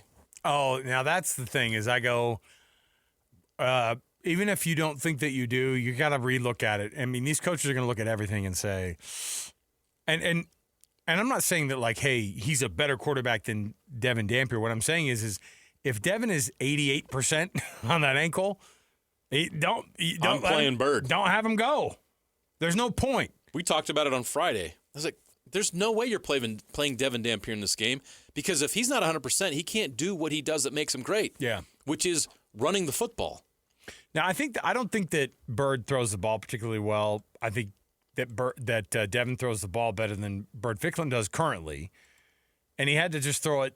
He didn't have to do much with it, right? So I don't know what that's going to look like. Maybe everyone's going, "Oh, you need to see him." Part of our game plan is for us to throw the football more. But here's what Witt said after the game about dominance that they had, and I think the reality is that you got to have this as a team. The O-line has to have that moment where they go, we got this back again. I think that it was either them. No, I think they were the Big 12 gave out. The Big 12 always gives the best offensive and defensive lines out. I want to say that Utah's offense was the offensive line of the week. And then Houston's was the best defensive line of the week. So here's what they had to say about here's what Witt had to say about the dominance that they had in this game. Great team effort tonight from start to finish. Hard to find negatives in that game. It was offense, defense, special teams, all hitting on all cylinders. Jumped on them early. That first half was about as good as football as we've played here. Our players played so efficiently and so dominantly tonight. I couldn't be more pleased with how our guys reacted, how our coaches reacted after what we went through last week. Here's what Witt said about Bird in particular, because I think that, they've already known. This is why we don't hear any other names, right? And how they talk about him in practice so effusively, because he's young, but he is extremely talented, and here's what he said about him. Very proud of Bird Ficklin. Came in, true freshman, seemed very poised. He wasn't perfect, but he was very good. Ran the offense very well. What about when it was decided? Because was it Annapolis? Was it us? Were we talking about this? Was he listed as probable the night before? Yeah. So we're talking about it on our Saturday show like he's listed as probable. That's your starter. So it ends up being a game-time decision, at least according to Coach. That's what he said about when they made the decision to keep Bird in at the starter spot over Devin. Yeah, it was really a game-time decision. I mean, Devin hadn't had much practice all week, but he's a guy that knows this offense inside and out. And had he felt up to the task in pregame, then it would have been a tough decision to make. But he was not feeling it, and so Bird fortunately had taken the vast majority of the reps all week long, and that was the way it was trending. Is Bird was going to be the guy, but it wasn't for certain until after pregame warmups. Oh, you liar! I don't know. Maybe he isn't. But really, I have a pretty good idea that they had Bird prepared and ready to go. Right? Right. I mean, here's why you know. I don't think Devin practiced, like hardly at all. Well, you can't play if you don't practice. And I think those reps are so important during the week. You just don't want to roll out there and go. There was no reason for Devin to play. His ankle's hurt. Don't roll him out there anymore unless he's 100%. You don't need to. Bird is capable. And he showed it against Colorado. I'd be interested to see more. I'm intrigued. I want to see more Bird Ficklin. I think I have a pretty good idea of who Devin Dampier is. Right. And it's good. It's fine. Yeah, it's fine. Is it can we win a Big 12 championship with Devin Dampier as your quarterback? I don't know what the answer to that question is. So it's just natural to turn to a freshman and say, what's his ceiling? Has he got the potential to do that down the road? And in today's college football, can you afford to look at things in a long-term view anymore? Or do you just look at it one season at a time? Is Utah's starting quarterback next season not on the roster right now? That's in 2025, that is entirely possible. Yeah. And you have to understand where college football is nowadays to understand that that's entirely possible. Were you surprised that game day is going to come here? Now, by the way, this is a year where Utah has been featured in Big Noon Kickoff. They get all that love, of course, down in Provo at the Big Noon Kickoff down there for the rivalry game, and then they get another one this week with game day coming to town. This is the type of attention you need for your program, and I love it because I think that Cincinnati's the type of team that has no idea what they're getting into when they get into Salt Lake City for a night game. Right now, I want to say something though because I'll pump the brakes here a little bit. I said the same thing about Texas Tech. This Texas Tech team's never played here in Salt Lake. They have no idea what they're getting into. I'm going to double down and say the same thing about this game. I don't think Cincinnati is Texas Tech. This is like the most obvious statement ever. I just don't think they're as good as Texas Tech. I think that Cincinnati has benefited a lot from some recent home games. I think that they have had a less difficult schedule along the way than Utah's had.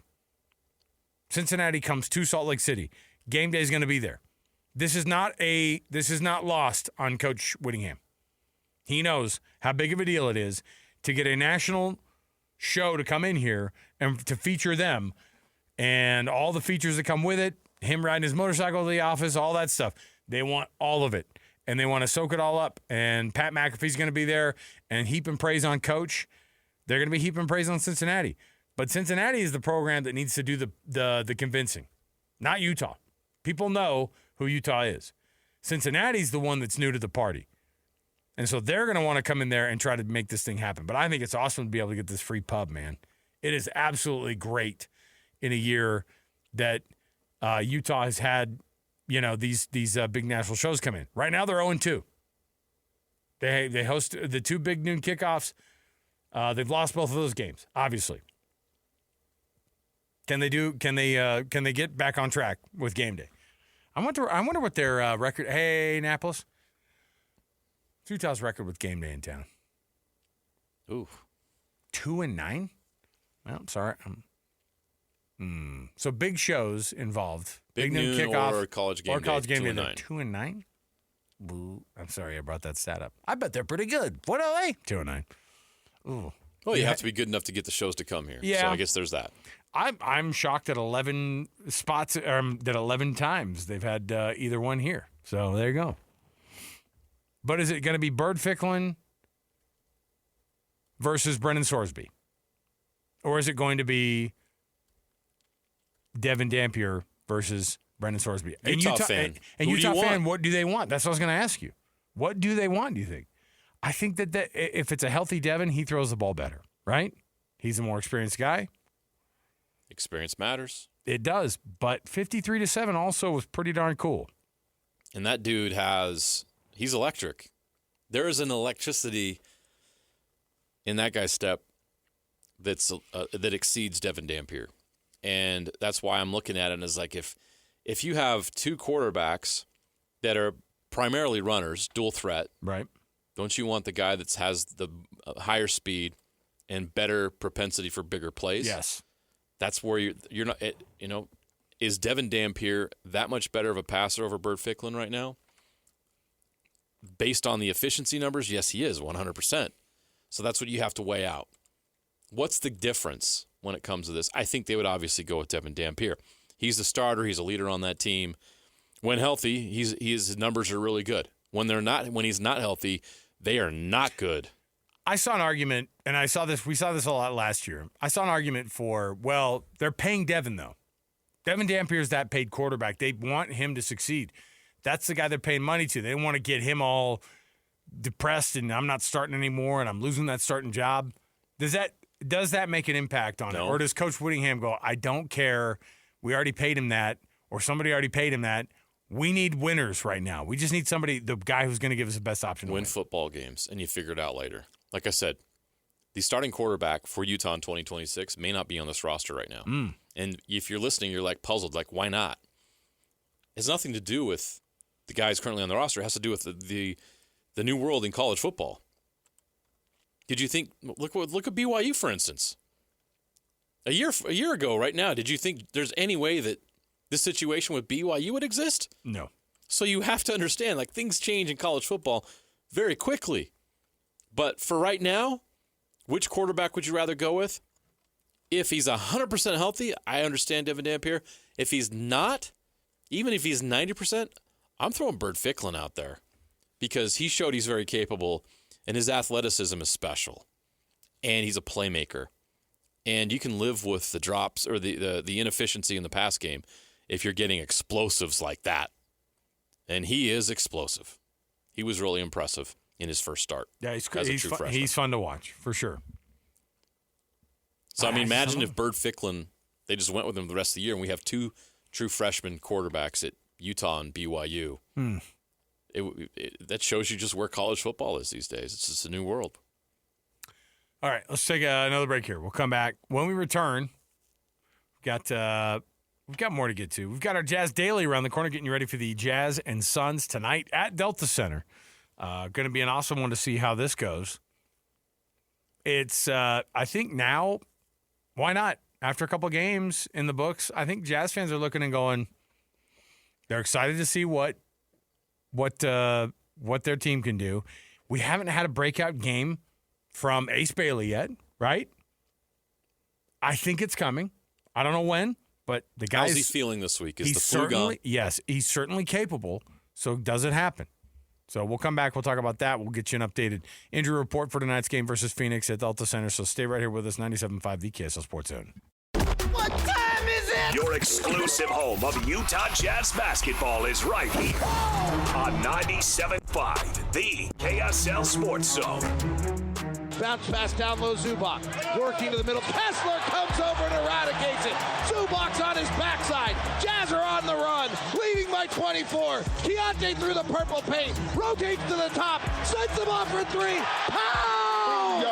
Pow! Pow! Utah by 27 in the first half, and it's a palindrome. 74-47. You're locked into JJ and Alex, presented by G2G Bars on 97.5, the KSL Sports Zone. All right, everybody, welcome back. JJ and Alex, 97.5, the KSL Sports Zone. Not just JJ and Alex, John Tesh, of course, is the newest rendition of Roundball Rock. You sent me that text last night of John Tesh talking about the Saturday Night Live skit. I do love that people get offended for you. I know. It seems like John Tesh has a phenomenal sense of humor, by the way. Yes. Because people are texting him when Roundball Rock, the Saturday Night Live version with Dave Tesh and John Tesh, where basketball is featured highly. But here's the thing. They were asked about it, like, what did you think about that version? And he was like, that's a great story. I'm living in LA, and I start getting these texts from my friends on the East Coast, like, are you okay with this? Are you seeing this? And I'm like, the amount of people that just get offended because they're idiots just amazes me. Actually, it doesn't amaze me in Hollywood, but are you seeing this? Are you okay with this? Did you sign off on this? And so and they're like, what are you talking about? And he goes, just go watch SNL or go back and watch this SNL clip. So he and his wife are watching it. And by the way, I love his wife now too. Yeah. He and his wife are watching it. John Tesson, he goes, and the basketball version comes on. And I'm like, this is a guy who's heard it multiple times, by the way.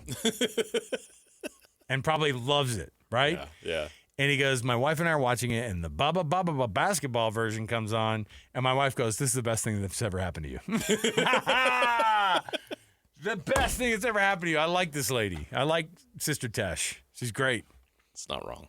And anyway, so the Roundball Rock music, of course, always reminds me of that. But it's Jazz Daily. Every Wednesday, by the way, on the KSL Sports Zone's a Win Ticket Wednesday. This Wednesday's no different. You can win tickets this week to Brian Regan live at Delta Center coming up on Valentine's Day of next year. That's going to be a hot ticket.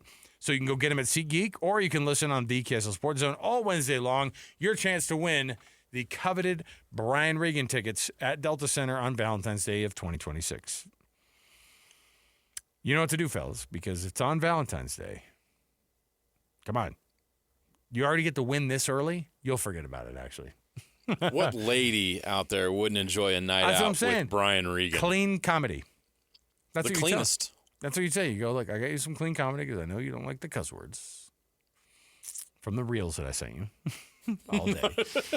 But, so anyway, Win Ticket Wednesday. The Jazz taking on the Phoenix Suns tonight. Who the heck is this Phoenix Suns team, by the way? Because it feels like they're shortly going to be one of the worst teams in the entire league. Is that wrong? They're not in a good place. They're in cap hell. I know they were able to work some things out. Kevin Durant's not there anymore. Bradley Beal, they were able to make those moves. But they don't have draft capital. I mean, they gathered a little bit, but they're not going to be good for a while. They don't have the things that you need in a rebuild the way that the Jazz, the Spurs, and others have. Like the Nets are stockpiling picks. There's some teams out there that are doing rebuilds the right way. The Suns went all in on an aging roster and have failed badly. And now what? Now how do you do this? How do you rebuild with a guy on your roster that's making, what, $70 or $80 million a year? What's Devin Booker's salary right now? Yeah, the contract he signed. It's creeping up to 70, right? It's insane. So 53 this year, but it'll be like 70. It'll be like up. 72 next year, and then like 77. Yeah, something dumb. Yeah. Look, Devin Booker's a great player. I get it, but you just got a lot of money invested in him, but you don't have the draft capital to go out and change your roster dramatically, so you're kind of stuck. I don't know who the Suns are. I have no idea what to expect from them this year. I know they're not going to be good, but are they going to be bad? how can you be with Devin Booker on your team? So, and I'm thinking right now, like, can I name another player on their roster? That's what I'm saying. That's what I'm saying. Probably not on the moment. Look, here's the deal. Who are they? I don't know. They're 1-2 this year. Look, Utah's got a guy that is definitely the lead scorer on the team, right? Mm-hmm. I mean, he's not all NBA. And Devin Booker is bona fide year in and year out all-star. But honestly, that's what I think people look at the Jazz and they go, what are they besides Larry Markkinen? But then you can look now and go, actually, they kind of have some good young dudes. Don't people see Ace Bailey and go, all right, well, that's something? Oh, of course. You look at all the youth on their roster. And they look at Walker Kessler and they go, actually, he's nice. The Lakers want him bad. They're making they're I don't know if it's their GM, Pelinka, or whoever is reaching out to these NBA guys and trying to start rumors that the Jazz and Lakers, the Lakers have interest in Walker Kessler, and when are the Jazz going to trade Walker Kessler? How often do we hear Walker Kessler rumors to the Lakers of all teams? Over and over and over again. Yeah. Because they want him. Yep. I just don't know. Yeah, I don't know what to think about this team. But the Jazz, that Sacramento Kings game, 104-103, they lose there. When you see a score like that, and you see that kind of a score against a team like Sacramento who can score, that's a great defensive night for this Jazz team. That was my very first thought was as they're playing this game, I go, they're kind of playing a nice defensive game here. It's not a great shooting night for this team, but you know what? They hung in there, and they aren't the sharpest team, but they lose those games last year 124-103, right? Right. They lose those games by 2, and maybe they'll start to get to that point, but it just felt a little bit different in the sense because they got – how many times did they lose games by double digits, like going away every other night it felt like? And this one was they take a loss at Sacramento, but they looked okay doing it, and the defense showed up for this one, which I liked. Yeah, and Sacramento is – a fringe playoff team. You got Domantas Sabonis, DeMar DeRozan, Dennis Schroeder, and Zach LaVine in your starting lineup. Those are good veteran NBA players. Score, yes, and you've got Russell Westbrook and Malik Monk coming off the bench. Ugh. I know. Their bench is a problem. Dario Saric, Drew Eubanks, you saw with the Jazz last year. Their bench isn't great, but they've got 4 guys that have won a lot of games in this league. So it was great to watch that Jazz team go toe-to-toe with these veteran guys. And it came down to the last shot, and it just didn't fall for the Jazz. It was a good showing by the Jazz. And we talked about it before the season started. What do you want to see out of the Jazz? I wanted to see this team have games like Friday consistently, where you are competing with teams that are roster-wise or experience-wise better than you, and you're right on the verge of beating them each and every night instead of getting blown out by 20, which, by the way, the Suns in their last 2 games have been blown out by 20 points. That's kind of where they're at right now. The Jazz have been far more competitive this year. They've been far more efficient this year. They've been far more entertaining this year. This team is fun. I watched that game on Friday. It was fun to watch that game. It was fun to watch them wax the Clippers. 2 games in, it's early, but I'm having fun with the Jazz for the first time in a while, and it's great. Can't hate it. If you're a fan of basketball and you watch these guys getting a little bit better every night, like that's a process. All you ask. And if it's not fun all the time, but it's getting more enjoyable. Right. And if you're Austin Ainge and they say, hey, this is your charge, you have to do this to get your team better, and you got to keep your eyes open. Look, we've all read the stories. They come out, I don't know, every 7.5 days about how Lauri Markkinen is a commodity that a lot of teams across the league are going to want. You already know that. That Walker Kessler is going to be sought after by teams who have no center. The LA Lakers, I get it. He's sought after. He's a good player. He's going to be. We know that. So a game like tonight, though, the Suns back here at home. It's another one at home. They have be their second one here at Delta Center. The fans will be excited, man. I mean, it's going to be a fun one. But the updated report is Isaiah Collier still out. George Niang, we still have yet to see the minivan. He's still out with the stress fracture of the foot or whatever it is, the 4th metatarsal stress fracture or whatever it is. Yep. So, yeah, there you go. Dylan Brooks is questionable. He's officially out now. Oh, it's a shame. Darn it. Bummer. We don't get to see him flop in Salt Lake City. I always again. love to see that guy hanging out on the floor there. It's not the same without him. Canada's own. Jalen Green also out. And then, so there you go. Those are the most notable. That's for the Jazz. Before we get out of the segment, I do want to take the time, since we're doing some NBA talk here, to mention Sam Merrill. The Cleveland Cavaliers. How's he doing? Unbelievable. He is on fire. His first 3 games, he's averaging 19 points per game, 52% from the field, and 52% from 3. Not bad. Kenny Atkinson says he's been their best all-around player so far 3 games through the season. That's a team with multiple all-stars on it. Sam Merrill has emerged as not just that fringe guy on a bench, but an important player on a team that could be in the NBA Finals this year. Just watch Sam Merrill. Go check him out. It's so cool to see him doing this. He's playing at such a high level. Jazz and Suns tonight at Delta Center, right across the street here. Pregame firing up here at the top of the hour. Going to get you ready for that one. And then, of course, you're going to get the call right here on the radio home of the Utah Jazz, 97.5 the KSL Sports Zone. Hanson, Scotty, by the way, they're going to be at The Grill tomorrow down in Nephi. Yes, that's the restaurant attached to Bar W Beef. So, yes, it's going to be darn good. Go check it out. Noon to 3 tomorrow. Take a listen or go down right there on Main Street in Nephi, Bar W Beef and The Grill. Stay right here. More to go. Right around the corner. Best and worst next, 97.5 the KSL Sports Zone. Wrapping up the hour with our picks for the best and worst moments on today's show. As JJ and Alex want to hear your best and worst of the day.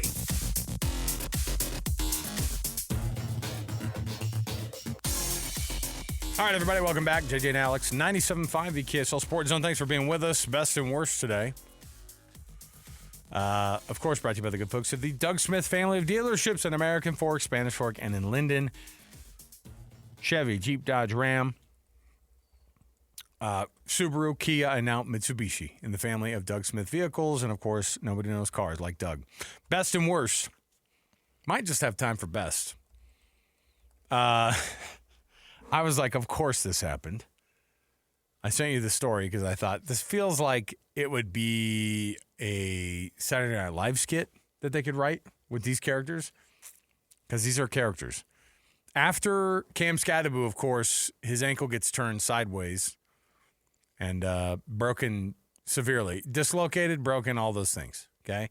I always appreciate that one more than I do like the tib fib, like full break of the bones, just like hanging out.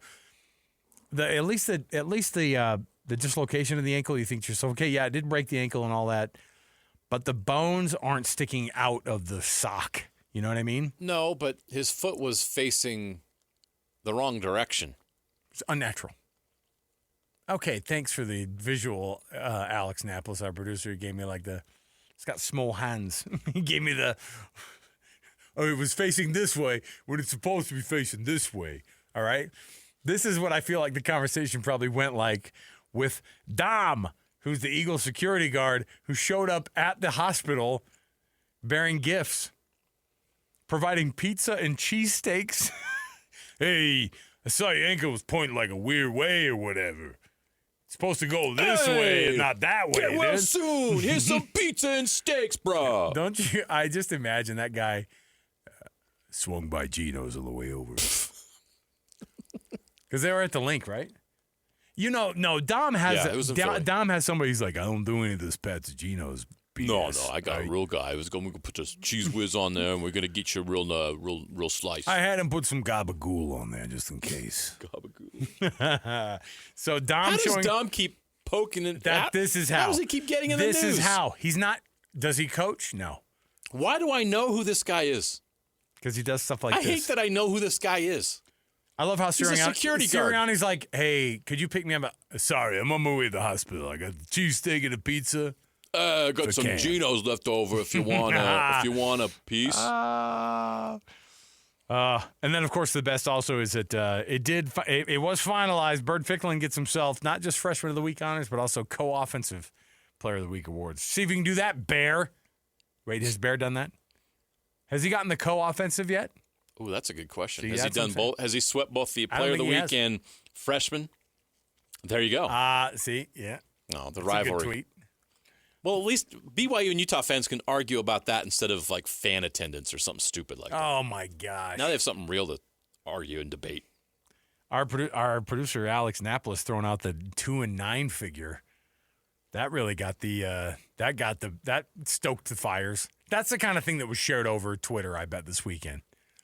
People are like, "Oh man, I gotta." BYU fans all over that stuff. 2 and 9, but About to be 2-10. I know. Jeez, the amount of stupidity. I'm telling you right now. I'm here for it, though. Utah fans, you're not going to like this. You're going to do BYU lots of favors if you beat Cincinnati this weekend. BYU, you're going to do lots of favors if you can beat Texas Tech in a couple weeks. All right. For JJ, I'm Alex. We'll see you next week or tomorrow, everybody. 975 the KSL Sports Zone.